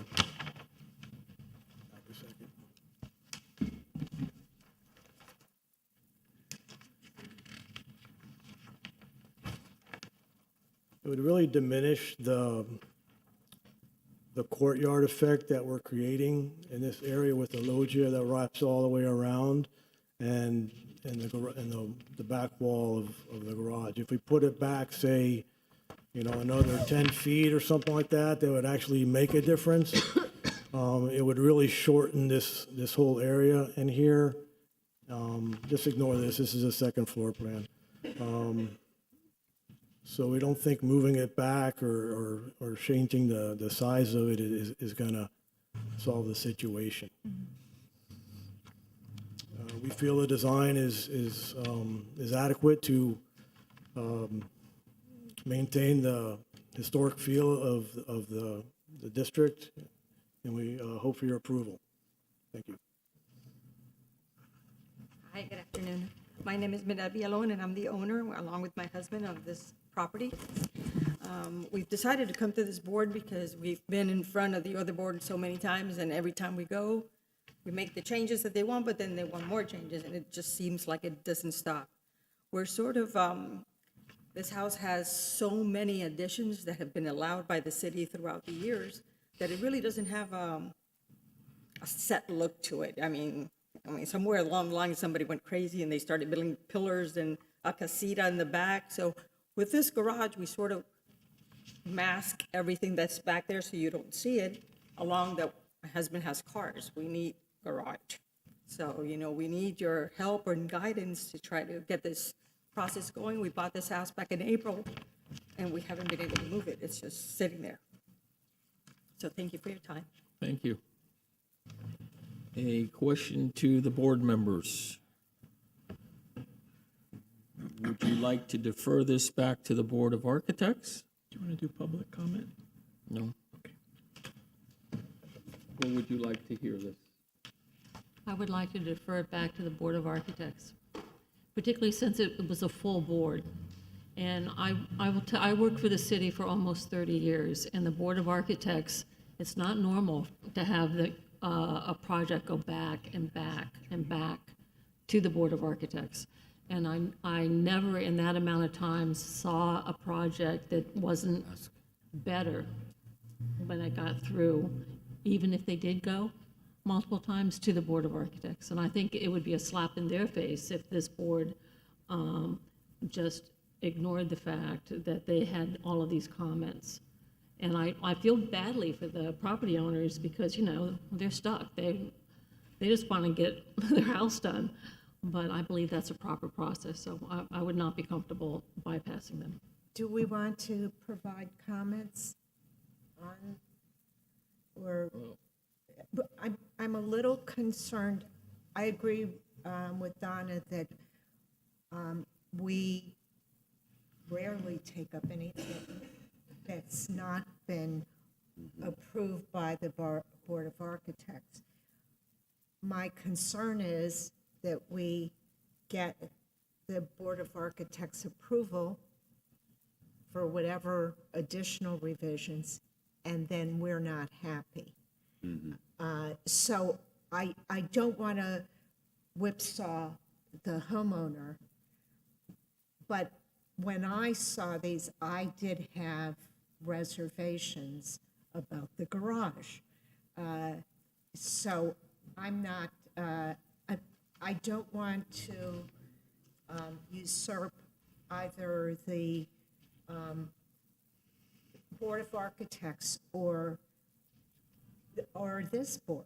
So I don't think it's fair to the homeowner not to give them our comments if we have them. This is a unique situation because I believe this is the first time that this has happened. So we're trying to figure out how, the best way to go about it. We, before we got to you, we spoke to Tony. I don't know Tony's last name. Tony Cilio. And he directed us in this direction. Okay. So, I mean, we just didn't. Okay, before anything else, Appear here. is there anyone in the audience who would like to speak in favor or opposition of this case? Okay, so we'll close the public hearing portion. And then, the question is, we've heard both sides. Do we want to take this up? Do we want to send it back to the Board of Architects? Do we want to send it back to the Board of Architects with some comments that might be helpful? How would you, board members, like to proceed? Yeah, I think we're already here. They're here. I think for the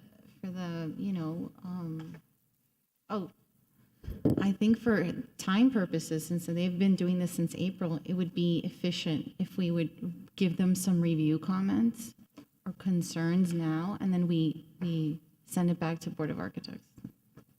May I ask a question? Are these comments of these drawings here? No. That's what I was trying to figure out. What's wrong with that wall, for instance? Last set of comments or that? Into the microphone, please. Just the last set of the comments? It's just a result of the comments that we see here. The last set of comments only? Are these the last set of comments? No, I don't believe so. We really don't know what the comments are. The comments are in your should staff be dated. report.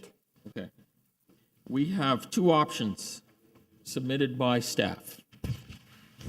Either approve the request to sign approval with additions, alterations to the residence and site work with conditions, or require the applicant to go back to the Board of Architects. To the chair.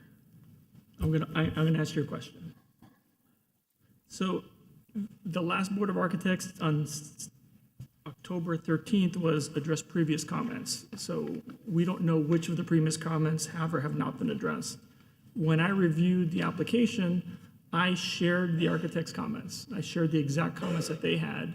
And I know Mr. Orlando had mentioned, should we be giving you some of our thoughts? And we tend to not be architects on the board and let the Board of Architects do architecture, and we do historic preservation. So it would be my recommendation to refer back to the architecture board for their architectural results. And if this board has any comments with regard to historic preservation, to perhaps give those to you. But I don't think we need to put, as we said before, the cart before the horse on this one. So I would be happy to make a motion to defer, but I want to leave it open to my board members in case you have any thoughts and specific recommendations to the applicant with regards to historic preservation comments. With all due respect, we won't go back to the Board of Architects. So you Okay, need to let me know what's my next process, or if I have to go through the city manager. But we're not going back. I mean, my suggestion would be to contact the city manager or the building department, Surami Carrera, and ask maybe one of them to sit in the Board of Architects meeting, because if there's have a third unbiased, have a third party, just monitor and see what the comments are. So let's, Say your name. Mr. Yalon, we will not go back to the Board of Architects because on 3 different times, every time that we went, there are different scenes. The first scene was the garage, then they start going on and different other scenes that they never asked before. The first time that we went there, I said, if we change what you have asked, is that will be approved? No, you have to present it. The next time they wanted something else. So I took the option to go to the next step, which they told us, and they told us to come in front of you. So I want to know, and we ask the question that you're asking, we ask. We go to the historical board. If they cannot do anything to help you, then you go to the commissioners. That's what they told us. And the last thing is to go legal with this, which I don't want to. We live in Coral Gables, and we like Coral Gables. But I think that what have presented to the boards is an improvement to what it is there today. And if you see the inside of the house, the things that Coral Gables allowed to do inside, it's even worse. Because we asked for a exploration demolition to see what we can do. It's a difficult house, and we want to make it better, but it's almost impossible to work here. I mean, my honest advice, to save you time, I think your best bet is to contact, instead of going to the commission, is to contact either the city manager or the head of the chief building department. Well, I did contact the city manager. And ask them to be present at the next BOA meeting, and just, you should be able, because honestly, some of the architects have signed on here. I mean, they come to our board, like Caleb has signed on this. He's one of the guys. I mean, he comes to our board all the time. He knows the process. Well, Like, they're not, I don't know exactly what happened, but I can't imagine I that. talked to a lot of people, and, a lot of people tells me, so political, and maybe you have the wrong architect. I say, I don't have the wrong architect. That's not a I'm- political board, that's- sir. But I think just to save time, just I giving you think I think the board, BOA meets every Thursday? Or every Yeah. other Thursday? Every Thursday. So that's going to be faster than getting in front of the commission. So I would say go that route what happens first. if the city manager doesn't want to attend the? So can I chime in, Mr. Chair? So if you, routinely, when there's sometimes properties that have gone more than once to Board of Architects, someone from our office, one of the attorneys, will attend and sit with the Board of Architects and just help with the process to ensure that a decision's made either way, because that sounds like that's what you need. You need a decision one way or another. So if you want to if this board decides to kick it back to Board of Architects, contact our office, let us know when you're going to Board of Architects, and we will make sure someone is there. Thank you very much. Mr. Okay. Chairman, That's going to be the fastest. Mr. Chair, I'd like to make a motion. Mr. Garcia Ponce. A motion to require the applicant to receive the Board of Architects' approval or review recommendation before Historic Preservation Board review for the alterations, additions to the residence and site work of the property located at 1317 Alhambra Circle. Okay. Do I have a second? Second. Mr. Maxwell seconds.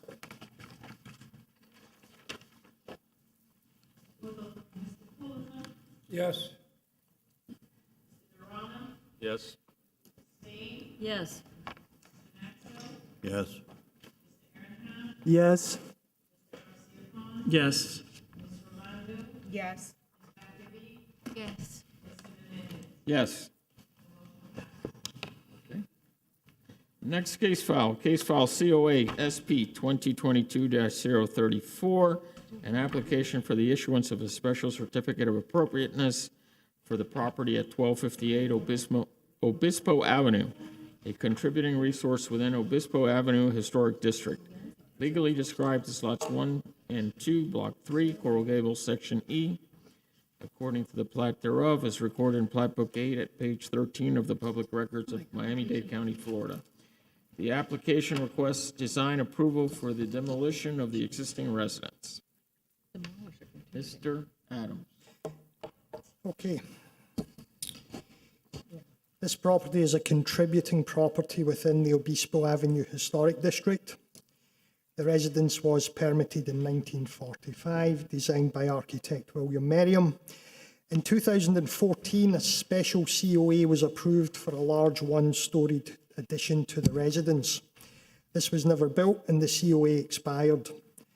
In 2019, a special certificate of appropriateness for additions and alterations to the residence and site work was approved with multiple conditions by the Historic Preservation Board. This proposal was never built. In July 2021, the Historic Preservation Board reviewed a request for a revision to the prior COA for the removal and replacement of the roof and floor framing due to their poor condition. A replica of the roof was to be built and the floor was to be replaced with a lower concrete slab. The board made a motion to defer this request and suggested that a structural engineer who is familiar with the residence be present and participate in the discussion. The applicant did not return to the board and the proposal did not proceed. Staff met with the applicants, that's the current applicants who are the new owners, prior to the purchase of the property and explained the prior board reviews and outcomes and what a contributing property was. So that was all discussed. So the application that has been submitted by the new owners, who I believe purchased the property in March of this year, requests design approval for the demolition of the existing residence. Now, for clarification, the applicants went to the Board of Architects with the proposed design of the new house. The Board of Architects did not want to review that design until we heard whether the demolition was being approved or not. So you have copies of the plans for the proposed house there. They are not under review. They are purely to show you that the applicant does have plans for a new property. In support of the request, the applicant has stated the existing conditions are completely uninhabitable and beyond repair. The intent is to remove and rebuild the property with its original shape while adding square footage that will complement the city. Although not before the board for review, the proposed plans for the new structure indicate the original exterior shape will not be retained and the entrance to the new house will be on Madrid Street rather than Obispo. So again, that's not under review. It's only for information. The applicant did submit 2 structural evaluations in support of the existing conditions.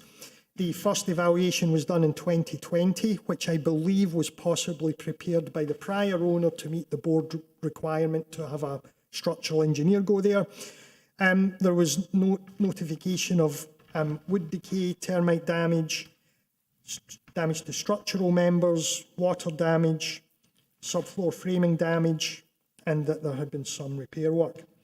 The second report from December 2021 states that in the general structural shell of the house is in poor condition, water was observed, infested by termites, water intrusion, aging, stability and carrying capacity of some of the wood elements were affected, wood joist repairs were done that didn't comply with code, exterior windows in poor condition, metal frames rusted, and concrete walls are not braced at ground floor level. However, this engineer's report did make recommendations. The first recommendations were that the roofing system and tiles, the roof plywood sheathing, and around 50% of the roof wood joists and ceiling woods must be removed and replaced, wood floor and subfloor replaced, exterior windows replaced. And under the conclusions it stated, it is our opinion that the costs of the necessary repairs works in this property to restore the structural integrity of the house could be similar to the total cost of a new construction. So the engineer's report says this house can be repaired. It's purely a matter of cost as to why demolition is being requested. So from the reports, it can be determined that the applicants were aware of some of the issues prior to purchase from the first structural report, and the second report indicates that repairs are possible.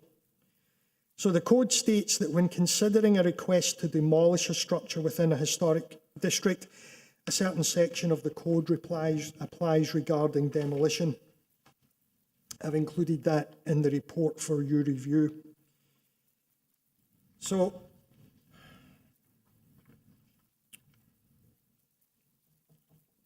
one of those requirements, or one of the things that the board can do, is if a demolition is granted, you can defer the date of demolition to allow another use or relocation of the property.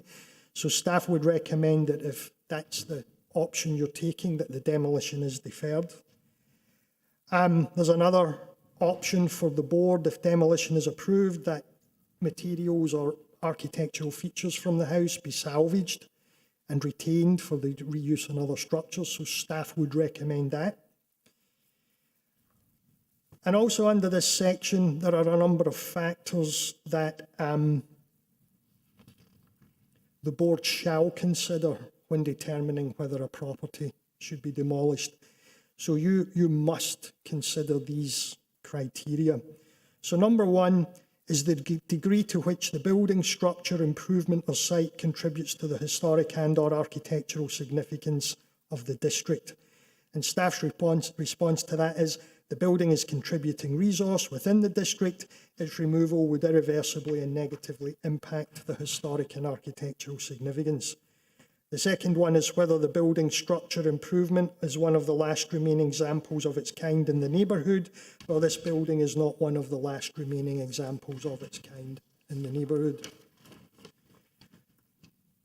The third one is whether the loss of the building would adversely affect the historic or architectural integrity of the site or district. The loss of the building would adversely affect the historic and architectural integrity of the district and would result in one less contributing structure. whether retention of the building would promote the general welfare of the city by providing an opportunity for the study of local history as architecture. As the building retains much of its integrity, it provides an opportunity for study of local history or architecture. Whether architectural plans have been presented to the board for the reuse of the property, well, they have. Whether the structure improvement site poses an imminent threat to the public health or safety, the building does not pose an imminent threat to public safety as it has not been determined to be an unsafe structure. Whether the applicant has demonstrated that retention of the building would create an unreasonable or undue economic hardship. The applicant has not submitted the required documentation for the consideration of undue economic hardship. Or whether there is a compelling public interest requiring the demolition. There is no compelling public interest, as demolition would negatively impact the historic district, and the second engineering report states repairs are possible. So it's staff's opinion that the building isn't dangerous. The applicants were aware of the condition before they bought it. The second structural report suggests it can be saved. Nothing's been submitted stating that there's any economic hardship. And most of those criteria regarding demolition support staff's opinion that the building should be saved. I've also included some information in the report about demolition by neglect. As you know, if a building is left to decay, then there is the opportunity to move ahead with demolition by neglect. That's not under your consideration. That has to be determined by the building official. All you're looking at the moment is the request for the demolition. So a lot of the other information in here was really just for your information. So the applicant submitted the proposed new house to the Board of Architects. They deferred it to you because they want to see if the demolition will be approved. Staff's opinion is the house is contributing. Demolition of any contributing resource will result in a negative and irreversible impact to the district. The applicant submitted 2 structural reports. The Anton report was prepared prior to the purchase and indicated structural issues with the floor and roof. The Canellis report indicates similar issues but indicates it can be repaired. As noted above is the opinion of staff. The request meets only 2 of the 8 criteria regarding demolition. And as noted by staff, it appears the structure suffers from 7 of the 10 defects regarding demolition by neglect. Therefore, based on everything, staff's recommendation is to deny the request for demolition. Good afternoon, board members. My name is Bernadette. I'm here on behalf of the applicants, Jennifer and Javi. He already went through the brief history of the house, but I'd like to just summarize once again. The house was permitted in 1945, and the owner lived there for approximately 70 years until selling it in 2013. That second owner in 2013 applied for an addition to the house, but the addition was never made. That house was thereafter sold in 2017 to a third owner. The third owner again applied for additions and renovations to the home, but these were never made. Our applicants now purchased this house in 2021, so it's the 4th time that this home has changed hands. All of these former owners were allowed to make renovations and additions to the home, but they never did. I probably shouldn't speculate as to why, but my guess is probably because the cost-benefit analysis didn't make sense. When they purchased the home in 2021, although they purchased plans as well, they didn't come into this report from 2020 until after they purchased it. So even if they knew beforehand that it was an older home that maybe needed some repairs, they didn't really know the gravity of the home. To summarize the report again, just briefly, there's significant termite infestation, water intrusion damage, and significant aging that's caused significant disrepair to the roof and the floors. Additionally, this deterioration is significant on numerous wood members to the point where the integrity, stability, and load-carrying ability is compromised. So although in theory, perhaps the house can be renovated, how can you renovate a house that the walls can't even bear the weight of the roof? Additionally, the repair cost to restore is not economically feasible, according to this first report that they did not even come into until after they purchased the home. The repair cost will exceed 50% of the cost to replace both the roof and the flooring framing. After receiving this, they got their own engineer to do a second report in 2021 after they purchased the home. The findings of this report are very similar. Significant water intrusion, significant termite damage. It seems that some previous repairs were done without even complying to the minimum code requirements. The recommendations of the second report are that the roofing system and the tiles and around 50% of the roof must be removed and replaced, keeping in mind that the load-bearing walls, according to the first report, are not sound. The wood floors and part of the floors also need to be repaired, and all of the exterior windows and doors must be replaced. I'm not sure which, but one of the reports even said that a significant wind event or hurricane could possibly be damaging to this house. So with that in mind, it's difficult to think how they can do significant renovations that this house requires with such structurally unsound foundation. So like I said, they purchased this house in 2021. They are not investors. They don't want to flip this home. They're a couple who wants to raise their family in this home. They have an idea of what they want to do to the home, and like he said, although not approved, this is the new construction proposal. So as you can see, it maintains the original outline, the same footprint of the home that exists. It just adds on to it. They don't want to come in and ruin the neighborhood. It is a historic district. They want to keep it in line with the homes that exist there. You can see they have arched windows, arched doorways. I believe there's a colored one here. So this structure here is the original home. Again, it hasn't been submitted to the Board of Architects, but they want to keep arched windows that are in line with traditional Coral Gables homes. Arched windows, arched doors, the iron that you see in other Coral Gables homes. Additionally, although yes, it is in a historic district, the house as it stands is not a traditionally Coral Gables-y home. It's not a stucco structure. It doesn't have arched windows. It doesn't have any iron. It doesn't have anything that you look at it and you say, wow, that's such a Coral Gables home.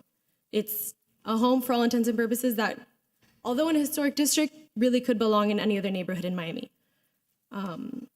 So for that reason, they are applying to demolish the home and create something in a very beautiful neighborhood in a nice big half-acre corner lot that for a long time has sat in disrepair, but hopefully with the board's approval can be demolished and turned into something very beautiful. Thank you for your time. I have a question for you. When did the owners purchase the home? 2021.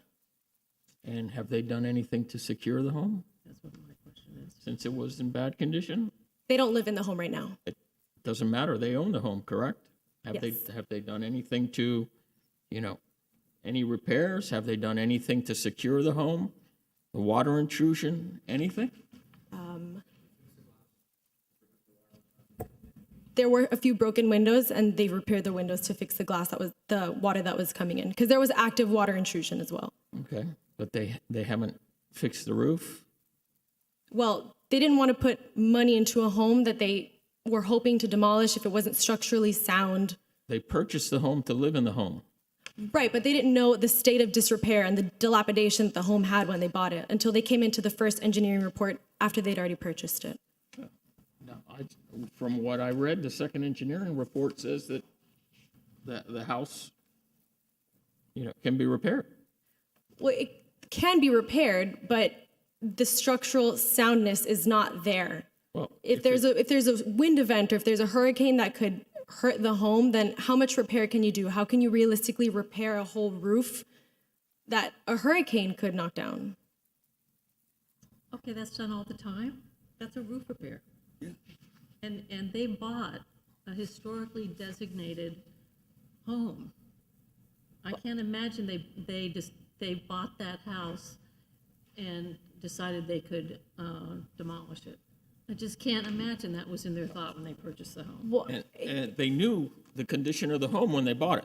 well, they knew it was an older home that needed repair, but they didn't have the engineering report with the specifics. And they're not engineers. There was no inspection? Excuse me, I'm the homeowner, okay? My wife and I bought the Excuse me, what's your name? Javier Avila. Okay. Okay, so when we bought the home, we were informed by the seller that there were plans that were approved to remodel and add square footage to the home. He provided us with those plans. I met with Warren Adams. We went over them. We talked about making some changes to the plans on the back of the house where we didn't want French doors. We were going to put sliding glass doors. He was okay because it didn't face the street. And we talked about changing the colonial grids, which is what you see there. So we did all of that. That was before I found out that the house had severe problems. I wound up finding that out after. Did I know that the house looked in bad shape? Yeah, 100%. I looked at the house before I bought it. Was I properly informed of the the trusses and the floor joists and the walls cracking? I was not. Did I do an inspection? No, because we were remodeling the house. So there was no, to me, I was okay with taking it as is because we're remodeling the house.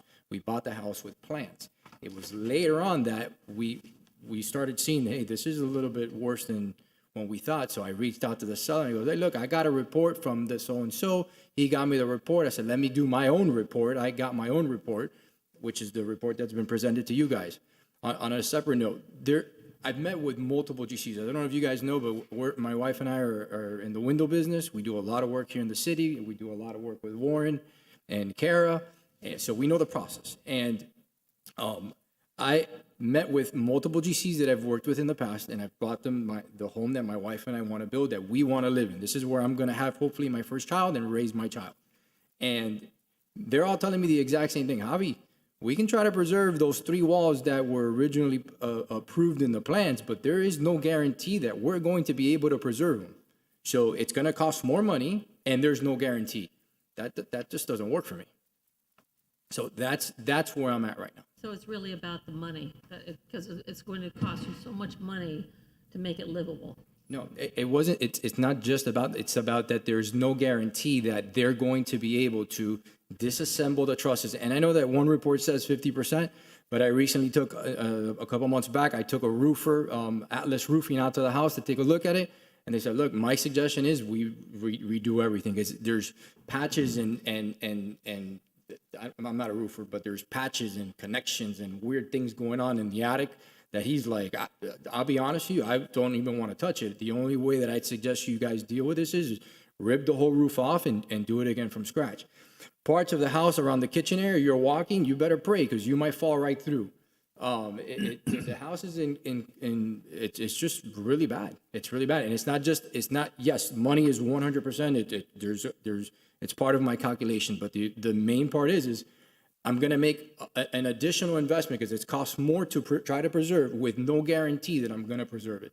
So my GC starts asking because there's an application for economic hardship that would come before this board, but you're not here about that. So that's not under consideration. I don't even know what I understand. I'm just saying. Yeah, no, I don't know anything about that. I'm just. Excuse me, did you know that this was a historically significant residence? I did, but I was okay with the plans that were presented to me that had already been somewhat approved. I did see plans for an amended addition. I did see them. If that house that we see to the left, the portion of the house, includes walls from the original house, couldn't you demolish parts of it to relieve, keep significant portions of the exterior of the house which face the streets? So that's what we're talking about, is that let's just say the part that we're going to be keeping would be like from let's say the first, second window that way, back, huh? No. The part that we're talking about on the original plans that were approved to remodel and add square footage to the house was to maintain from the second window that way, the back wall, and then a portion of the returning wall. So it's basically like a little L. That's all that we're holding. That's what I'm trying to explain, is that the multiple GCs, everybody that I've taken there, they've all given me the same disclaimer. No guarantee. Going to cost more money to do, and no guarantee that we're going to be able to preserve it. And then when I come to think about it, what am I preserving? Windows are gone, trusses are gone, roof is gone, joists are gone. Everything's gone. What am I holding? 3 walls? Preserving your right to do the project. Right. You're doing. No, what do you mean I'm reserving my right to do the project? Well, if you're not allowed to demolish the entire house, I believe, and it's been done before, that significant portions of a house, preserving the exterior walls, significant portions of the exterior walls, allows you to proceed with an addition and with redoing the house. And I was okay with that when I purchased the house, is what I'm trying to explain to the board. I was 100% okay with that. It was later with our findings that we realized that the Yeah, but house they're had. concrete block walls, and that's And if you- presumably, Where's the thing? How do I go back here? So. Okay, so windows are all gone. Electrical, but I want to show you something. So these are part of the exterior walls that this exterior wall on its own, it's starting to explode from the inside out. it's all repairable. Okay. The floor joist, I mean, the house is the house has really bad damage. And to brace the walls or fill the walls or whatever it is that they're saying is going to cost a lot of money with no guarantee. Concrete block walls on a concrete floor foundation. That is a pretty stout construction. Now, your wood has to be removed, yeah, but you would have to put new roof on it anyway. And, I mean, you're fighting a battle which doesn't need to be fought. You preserve the exterior walls, significant portion of them, and then you rebuild the interior of the house, which you would have to do anyway. You're going to build a new house there, including the area where this house resides. You're going to have to build it over again. So why not just preserve the outside walls and then go ahead with a roof that matches the old roof and stucco it, and seems really not so complicated. I get what you're saying. Okay, preserve three walls. Ms. Rolando. Yeah. You're coming to us asking to demolish a home because it needs to be re-roofed. Its electrical system is antiquated, and it needs new windows and doors. We get applications for approvals every single month where the renovations include those items: re-roofing, new windows and doors, and new electrical systems.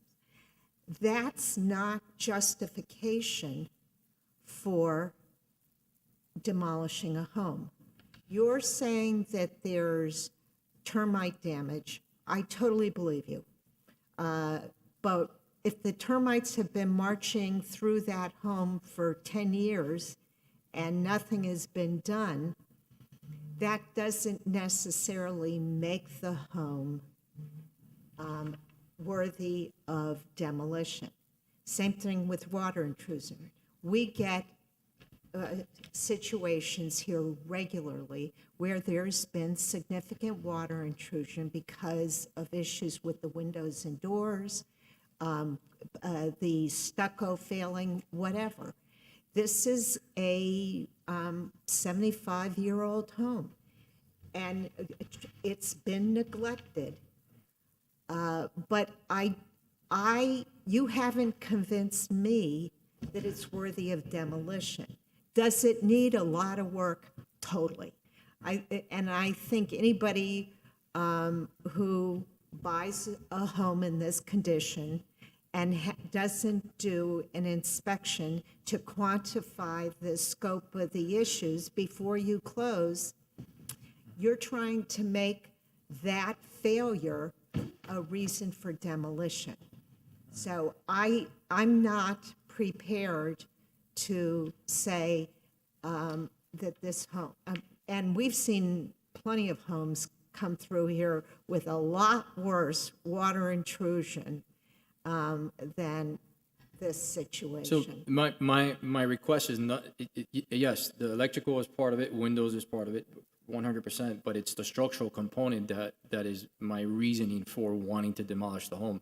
In the reports, it says that it does have structural issues, something about bracing. I'm not a Yeah, structural guy. we see The- homes where they the- brace the walls. The engineer that I spoke to told me himself, the last one that I hired, he said, look, my advice is knock it and do it from scratch. The GCs have all said the same thing. It's gonna cost more money to try to preserve it with no guarantee. So, and just, you gotta look at it from my standpoint for a second, okay?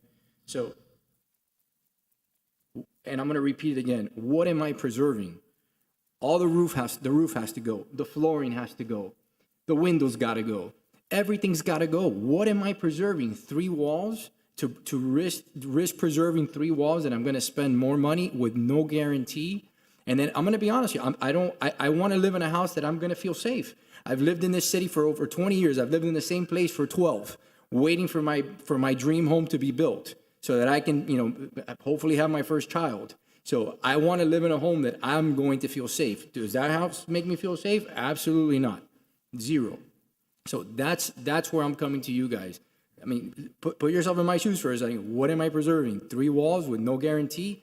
There's no windows that I'm preserving. There's nothing there that could be preserved. You're taking all the windows out anyway. You're putting in new windows every place. But you're correct. But guys, think about it. What electrical's is gone. I gotta yank out all the windows. I gotta yank out the roof. I gotta redo the trusses. I gotta redo the joist, the floor joist. This happens all the time. That and it gets happens done on every day. Happens on 2-story houses. And then we preserve gotta- and then the we gotta- exterior walls on 2-story sections of houses, and they're not so worried because the construction down here, starting in the 20s, was concrete block and concrete with steel reinforcement. Those walls have to be pushed down. They don't just fall down. So I think you're overcomplicating your effort. What I don't understand is that you bought a home and you spent hundreds of thousands of dollars on that home, and you haven't done anything to protect it, to preserve it, to fix it. That just, I'm sorry, that just doesn't make. For me, that's a big investment, But that doesn't make that. Why am I going to try to put money into saving something that I'm going to completely remodel? So why would I spend any money on redoing a roof or fixing a window or doing something? I mean, I can tell we're not agreeing, but that just doesn't make any financial sense whatsoever. I'm gonna redo the roof anyway. So what am I gonna spend any money to patch up a roof that I'm going to redo completely when I get the plans done? Well, then you bought the home to demo it.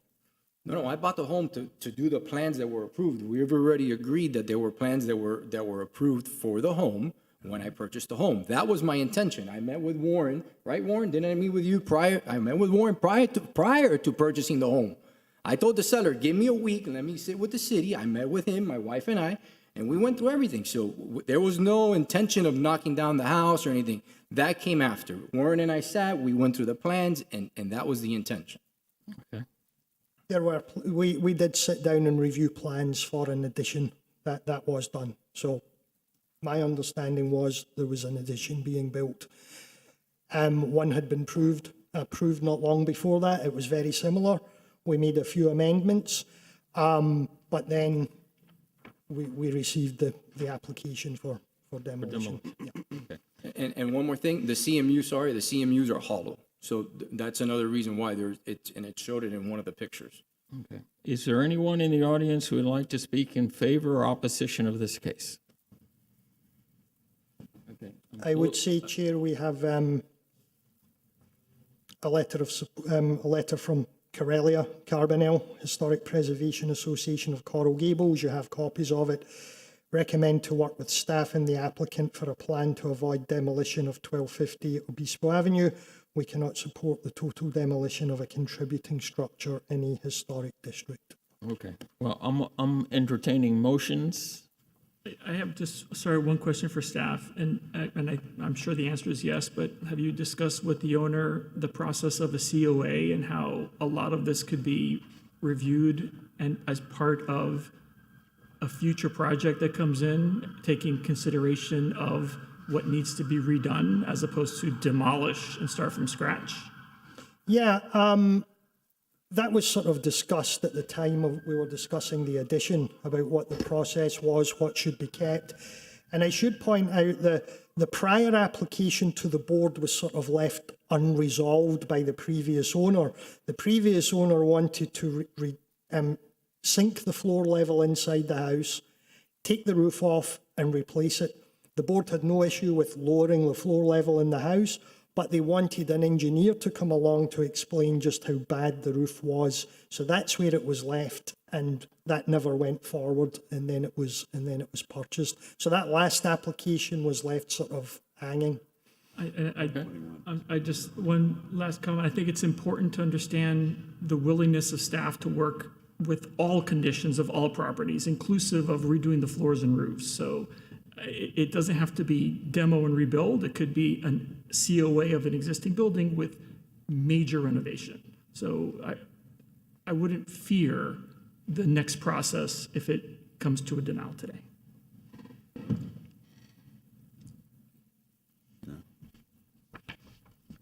Motion? You want me to make a motion? I'm open to motions right now. I'll make a motion. Go ahead. I'd like to make a motion to deny the design proposal for the demolition of the existing residence for the property at 1258 Obispo Avenue. Do I have a second? Second. Mr. Maxwell seconds it.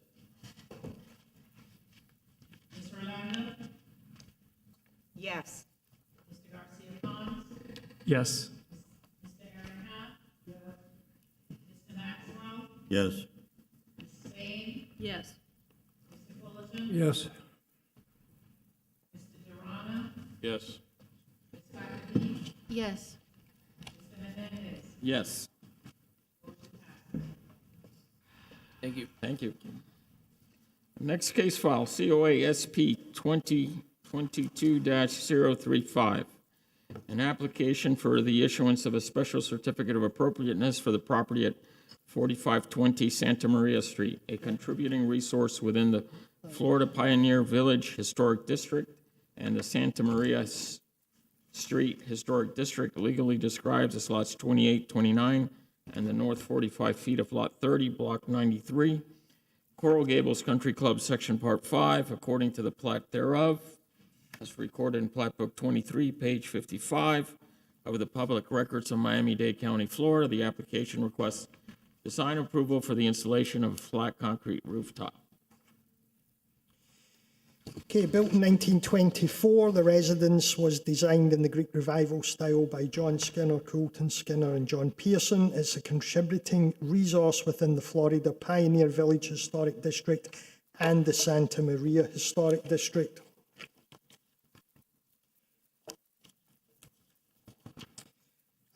The application requests design approval for the installation of a flat concrete tile roof.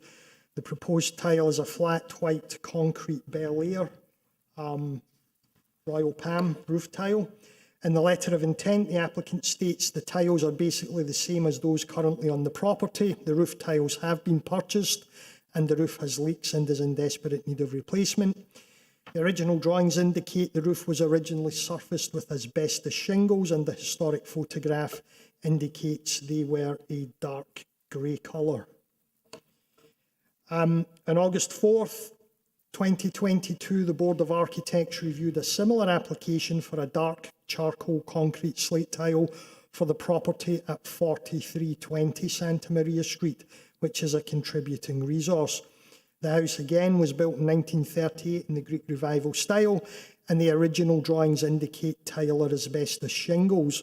The BOA denied the application with the following comments. Proposed tile, motion to reject with the following comments: inappropriate material, reinstall slate tile of similar proportion, colour and texture. That applicant amended the application and received administrative approval from the Historic Preservation Board. This particular application, when it went to the Board of Architects, was reviewed and approved for a concrete tile, which has a much lighter colour. The applicant was advised at the time that he would still have to go to the Historic Preservation Board because it was not a tile that staff could approve. So the work proposed in this application detracts from the integrity of the historic building. It's inconsistent with the Secretary of the Interior standards. The residence was built in 1924 in the Greek Revival style. Roofing material is considered one of the character-defining features of this style. The home originally had an asbestos shingle roof. As asbestos shingles are no longer readily available and would likely not be approved, staff recommends sourcing a material which is similar in dimension, proportion, shape and colour to the original roof covering, and the recommendation is to deny. Warren, did this go to the Board of Architects or did it go to the city architect? This went to the board. It was a panel review. Really? Yes. Wow.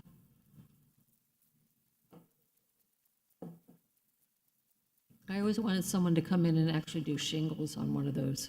Yeah. Because it would look so appropriate, you know, and all the neighbors would have a coronary. But I really think it would be great. Warren, do we know what the original roof, looked like? In terms of each shingle and things like that? Yes, we've seen some pictures, but it's very difficult to determine anything. Yeah, the only reason we know it was asbestos shingles is it's marked on the drawings. We know we're not doing asbestos shingles. Yes, but that's what the drawings do state. Okay. But is there any indication of size and things like that? Because No. Okay. No.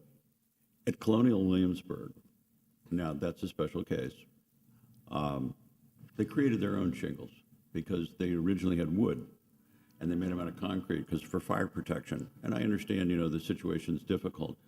It would really be good to see what we couldn't do to assist the homeowner with the resources that we have, like in, the Old Building Journal and some of these other things, and in finding something that could match that was also Dade County approved. We run into that problem, and so there's a balance in there. I'm going to feel the homeowner's pain in this because he's going to be in a little loop here. Yeah, I think two of the issues are the roof is letting water in and the tiles have been purchased. So, but this is the applicant's. My name is Pablo Luis. I'm the owner of the home. And yes, the tiles have been purchased because the intentions was to replace what it currently has, which it does have the flat concrete tile. Yeah. And in fact, the home down the street, 4620, in the year 2020, was approved for a flat concrete tile. And that is one of the 5 pioneer homes like mine that got approved for that. So I didn't see why. But that was a darker color, wasn't it? It was the same. It's a light gray color. Light gray? Yeah, it's the same. It says that in the permit. I have it here. It's a flat concrete tile roof, gray, flat. So it's the same one. This is the one that I'm proposing, which is it's the same one almost. That in fact, if my roof was cleaned, if I cleaned it and it was, it would almost be that same color. So I'm not altering anything on the home. It's just the same thing that I'm putting back in. Yeah. And with the necessity that I need right now, roof tiles or shingles or anything, I talked to a roofer, he says it's taking a long time, at least 8 to 9 months to get anything in. And I'm sorry, I just really don't have that time. Trust me, you and everybody else are in the same boat. I know, but I got my tiles already. They're just ready to be put on. And I'm not changing any integrity of the home. And have you talked to a roofer about, because a lot of the issues in those pioneer homes is the slope of the roof. It's too shallow for the tile. One of the homes, they had to do everything as a repair. Well, that one's not. That's about a 512 pitch. Or greater. It's not. I think it was that's not too only the shallow. one home across the street from that one where there was an issue. But that roof would take tile, but the pitch is not too Mike. shallow. Oh, I'm sorry.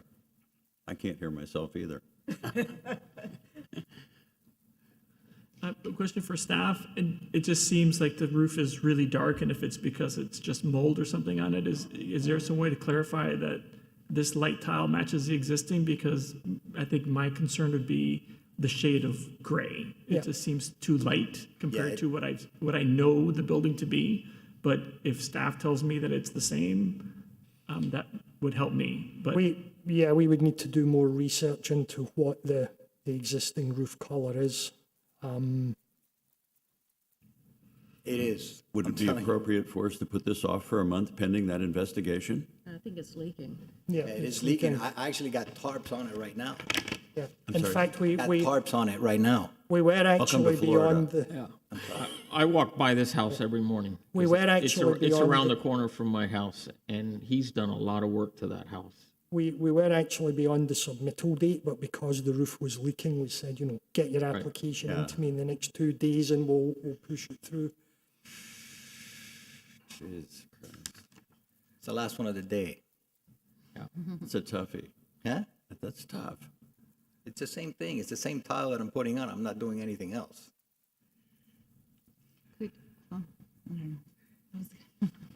Mr. Adams, you're recommending denial of this?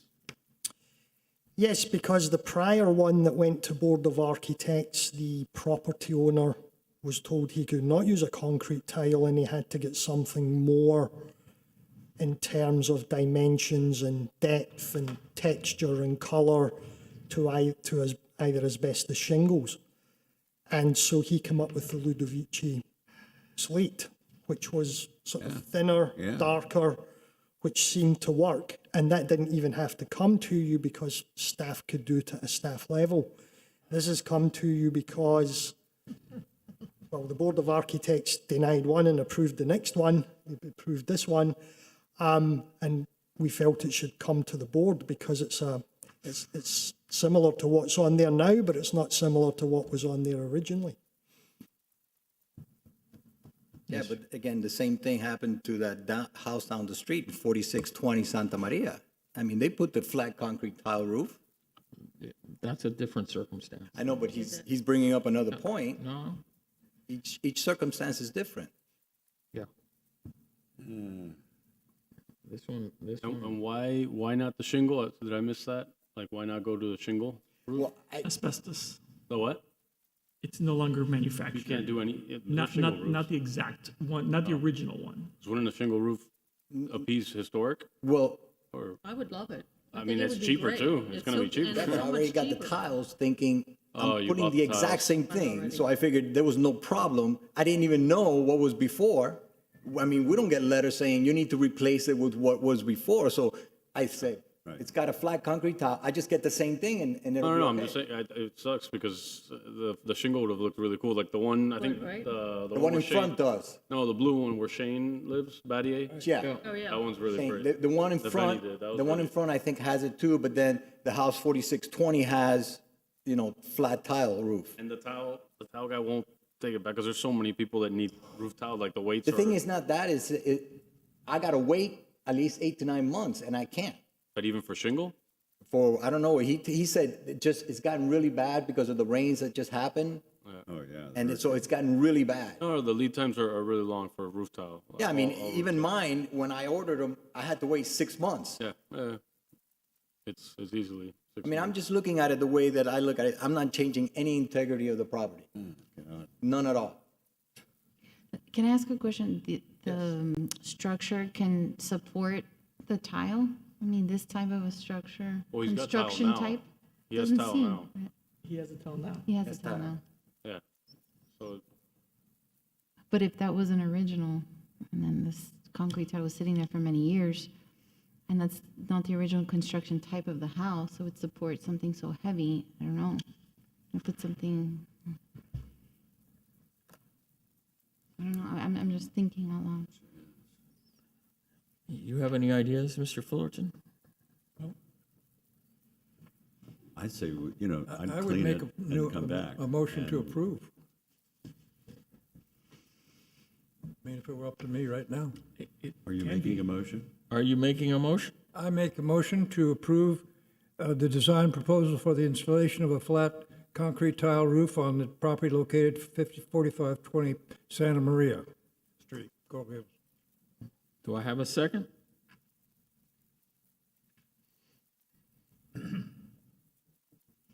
I'll second it. Ms. Spain seconds it. Mr. Fullerton? Are we going to specify the tile that's being approved? Yes, it's, I mean, like specifications. It's Do you have the? Bel Air Royal Palm 4516 is in the application.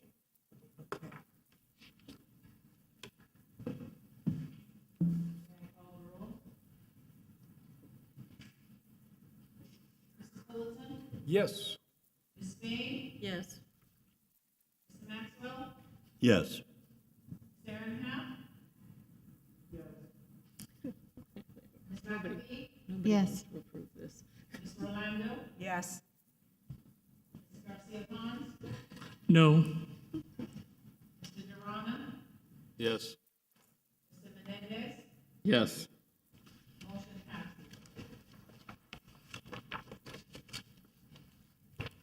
Thank you for bringing in the tiles. It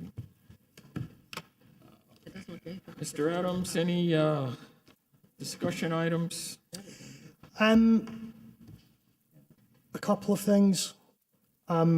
We have been having a lot of issues with window companies, a lot with window companies.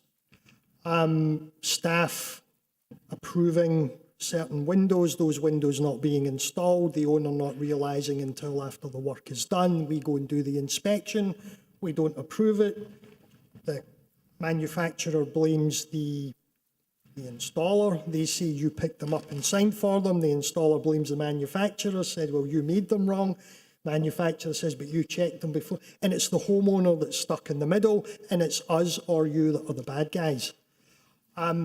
So what I'm doing now is for the larger homes, I'm actually going out on site with someone from the window company and specifying what I want. I thought that was a good idea, but I have one that's just been submitted. I went out to the house back in February with the guy from the window company. The house had all the original windows. I said, take photographs and make what's there. It cannot be any simpler. 3 submissions later, we've eventually got there. We had another one where we met on site with the window company. There were myself, the property owner, an architect, the property owner's father, someone from the window company. There were 7 of us walking around the house, and 6 of us understood what we were talking about, and 1 person appeared to have no idea, to the point that when the drawings were submitted, the owner just got an architect in to do the window drawings. So we're looking at ways to try and prevent this from happening in the future.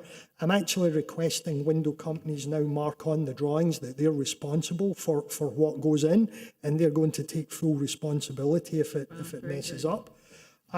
Because short of us actually going out and help make them, I don't really see what else we can actually do. But it is a big problem, and it is the homeowner that's stuck in the middle, and it's you and us that look like the bad guys.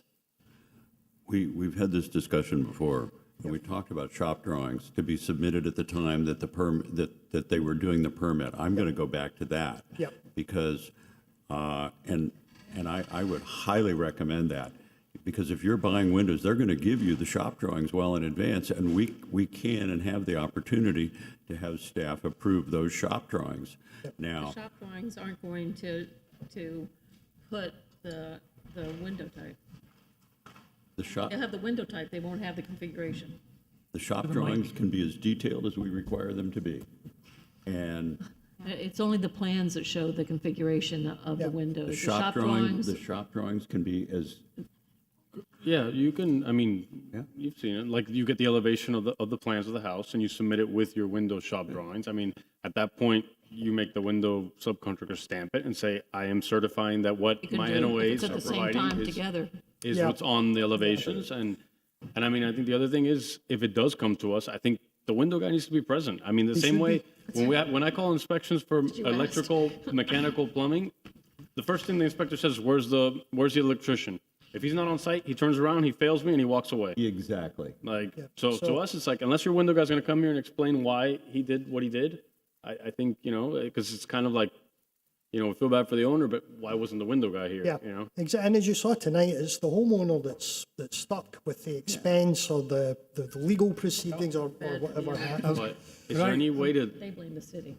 like, Could I make maybe, like, but, another option is to go to the commission and say, is there any way where, a lot of places like like Fisher Island, certain places have a list of authorized, Yeah. subcontractors. Exactly. And you say, okay, if you want to do windows in Coral Gables, you have to take a Yeah. 2-hour class. They come, that you got, someone from the city explains the class, says, this is what we require. And they're authorized, certified to install windows in Coral Gables, something like that, because Yeah. I think that's the only way you're going to stop it, because look, I understand the homeowners, like, even as a contractor, like, you look sometimes at these things and they look similar, and to her, Right. the windows look identical. She has no idea, she's like, this window looks the same as the other one, what's the big deal? But to an architect, to someone who's in the business, it's not, it's definitely a different type of window, so, I think we got to put it more on the window subcontractor. Could I make a point? With the one that was here earlier today, it was a wide opening with, used to be 2 casement windows side by side, became 1 pair of casement windows.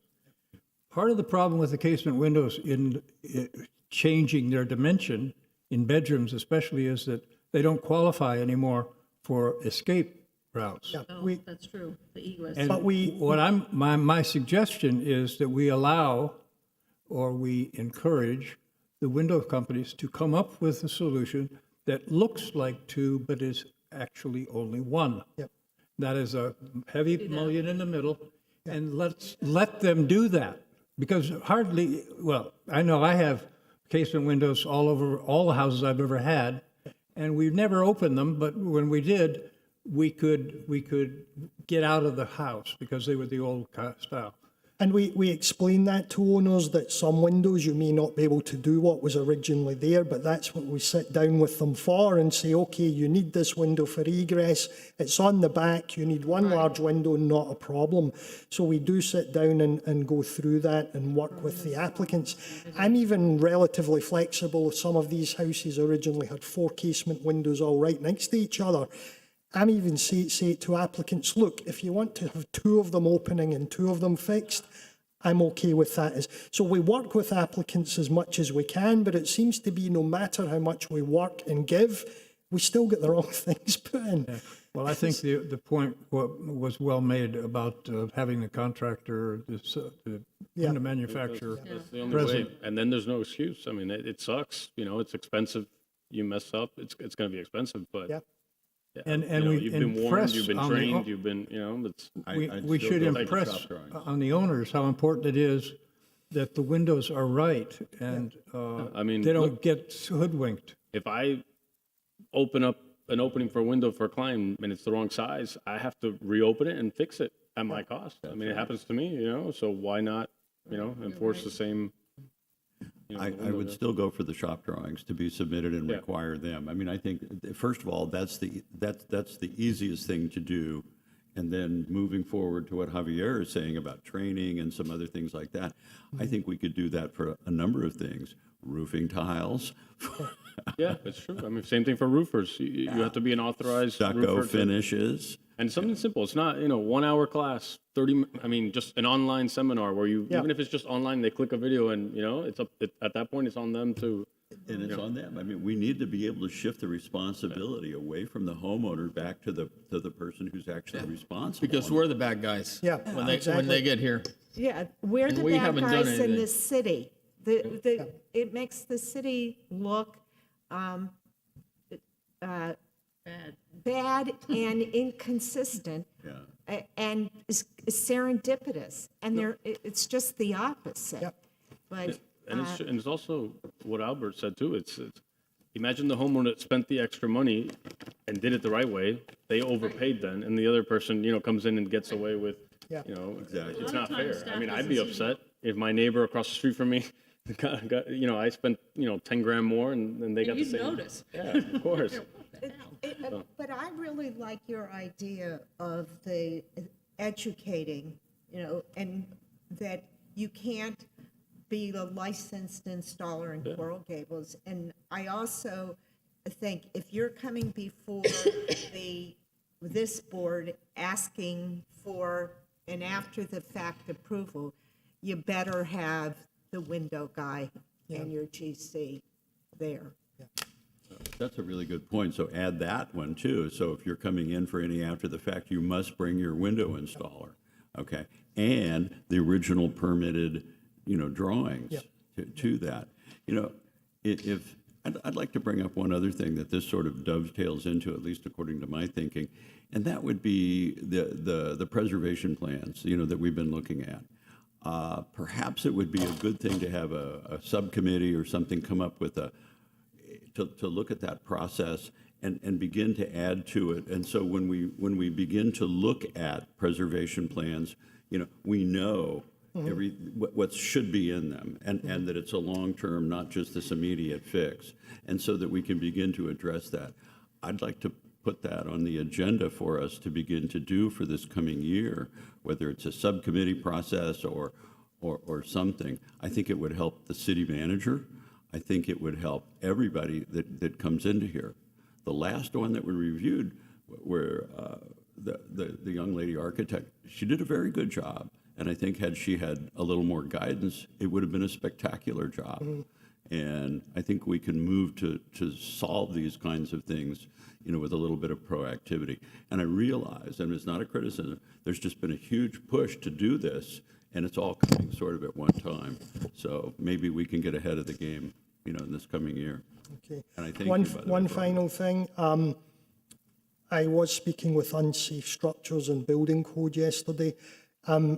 Due to some of the board comments at the last meeting regarding the unsafe structure, we're going to start at each meeting bringing you a list of the properties that currently have code violations.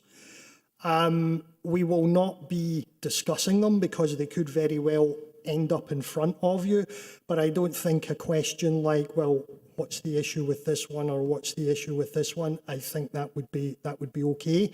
So we discussed that with the head of building, and we were going to do it today, but we only discussed it yesterday. We didn't get the list sent to us in time, but hopefully for the next meeting, so we can keep you up to date with these are the number we have, these are the ones we've resolved, these are the ones that are causing an issue, and we'll keep you up to date on them. Warren, you're giving us a list, and are you giving us the status of what the city and owner are doing? Yeah, I need to check with Gus as to exactly how much we can talk about them, because they could end up before you, and no one wants to put themselves on the record as saying something, prior to the review. But I certainly don't think there's a problem telling you the properties and saying, this roof's unrepaired, they've been directed to repair it, this one has structural issues, because that's all public record. So it's more of a way of just saying to you, these are the issues at the moment.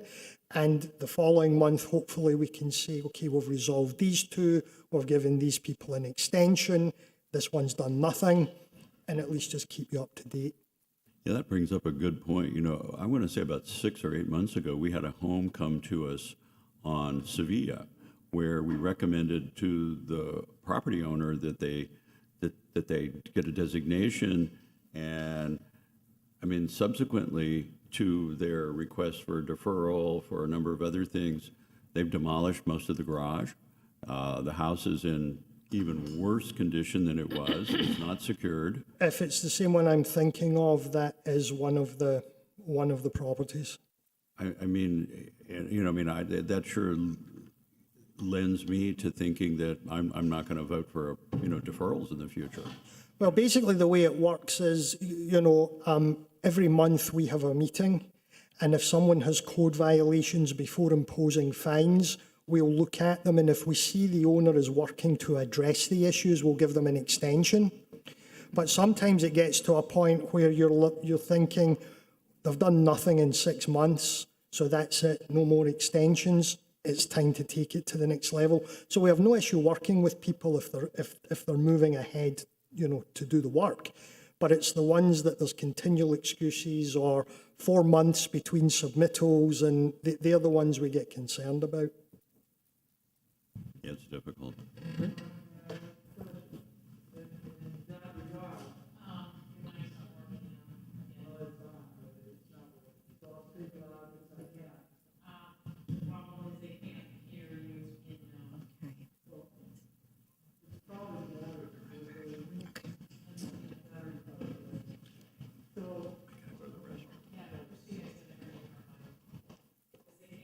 your stuff with you. Take your phone with you. Thank you. So my question is this: if you have the list and you've given the property owner notice of things that are required, instead of just having it languish and then go a month or 2 or 3 or 6, and you guys get back to them because nobody's rung your bell, how about when the initial notice to the property owner is given, that they be required to each month give you a notice as a written status of what they are proactively doing to address that which you have brought to their attention? That is what they do. Every month they are required to reach out to us, and it's not us, it's the code department. Okay. But every month they have to ask for another month extension. So they don't get a 6-month extension. Well, they keep punting the ball down the road. What I'm saying is, if they know that they can just do nothing and keep delaying rather than taking some sort of proactive action to... Most people don't. Most people are working towards compliance. Okay. Yeah, and when the requests are made for extensions, and typically those are cases where they're on our abandoned property list, and they're under either an agreed code enforcement board order or some kind of code enforcement board action. The request for extension has to come with a reason, why they need an extension, and part of that is showing the progress that has been made. Yeah. I'm just saying, if they're coming back, I think they should be required to show that something actionable has been done. They've attempted to do something. Correct. And they have a valid reason for Typically, not we having require achieved that goal. typically require substantial progress, but that's all done through the code enforcement process. Yeah. So it's really just a way of bringing it to your attention, and again, only for historic properties. We're not going to bring you every property in the city that has an issue, only historic properties. So we'll try and get that moving for the next meeting. Warren, if I can ask, the recommendation about having the NOAs stapled to the sheet of drawings for windows, is that something that you can do, or do you need to, the actual layout of the windows, a portion of the windows, so that the shop drawings are attached to a set of drawings? Well, now that we're moving to electronic plan review, we should have access to all the NOAs and all the shop drawings and everything that are submitted. But if the idea of linking them was a great one, so I don't know if you can or how that can happen. If you can maybe give us an update whether that is possible, okay, I think that would really help. Okay, linking the NOAs and the shop drawings? Yeah. Yep. Thank you, sir. And what about Javier's recommendation about the educational I think that video? was How step do you, and can we legitimately make that a condition for approval? Yeah, I'd need to speak to them. I wouldn't. And there are some, our office will look into it as well, because there are some limitations as to what we can do in terms of Limiting business, yeah. limiting and licensing and all of that. There are a lot of limitations, so, we can be creative, but we'll see. Could you come back to us next month with some advice? Sorry, thank you.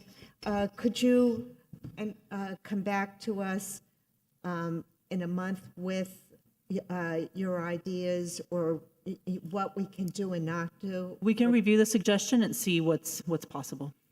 Yeah, like maybe we can't deem who's authorized to work, but maybe we can say as part of your submission of your Windows subpermit, maybe you have to click on this link and verify that you've watched this 15-minute video from Historics explaining to you, the pitfalls or whatever, something like that, maybe. Yeah, we can look into it I think, see. because I think we can't say you can't work in Coral Gables, but if you require it as part of the shop drawing process where they have to basically click a link and sign that they listened, and, at that point, it's on them.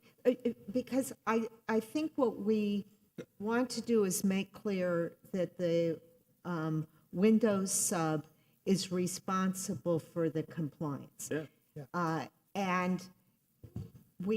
But part of that process should be the education and the notice. So that you know, so that Yeah. they are adequately Yeah, informed. because you're always going to get new people coming into the business, or the first time a window guy does a house in Coral Gables, he's going to have no idea. You know, and I don't think it's fair to blackball that guy or anything, but like, let's give him the opportunity to educate him and say, look, this is what's required. Just be very clear that this is what you're going to provide, you know, because if not, it's going to be a problem later. Yeah. And again, you know, it doesn't benefit anybody when it takes 3 or 4 submissions over the space of 12 months for someone to try and get windows. You know, the installer is continually preparing drawings and coming to meet with us. We have to do 4 reviews. The homeowner's asking why it's taking a year to get their windows. You're not talking to the homeowner in that situation. So the Exactly. homeowner is hearing only from Yeah. the person that you're talking to, and he's saying, oh man, the city is just impossible. I It's can't get it." because you have a historic home, the Well, what city's happens is a being lot of really times difficult. they wait too long to submit, and then it's Yeah. rush, and, you know, and that's probably what happened in her scenario. Is someone got the wrong drawing or something and looked at the wrong thing and just approved it and, you know, went with the fabrication. Any other No, items? that is it. I just like to thank everyone for all their help this year. Okay. And hope everyone has some great holidays, and we will see you next year. And January is shaping up to be one of our more interesting ones.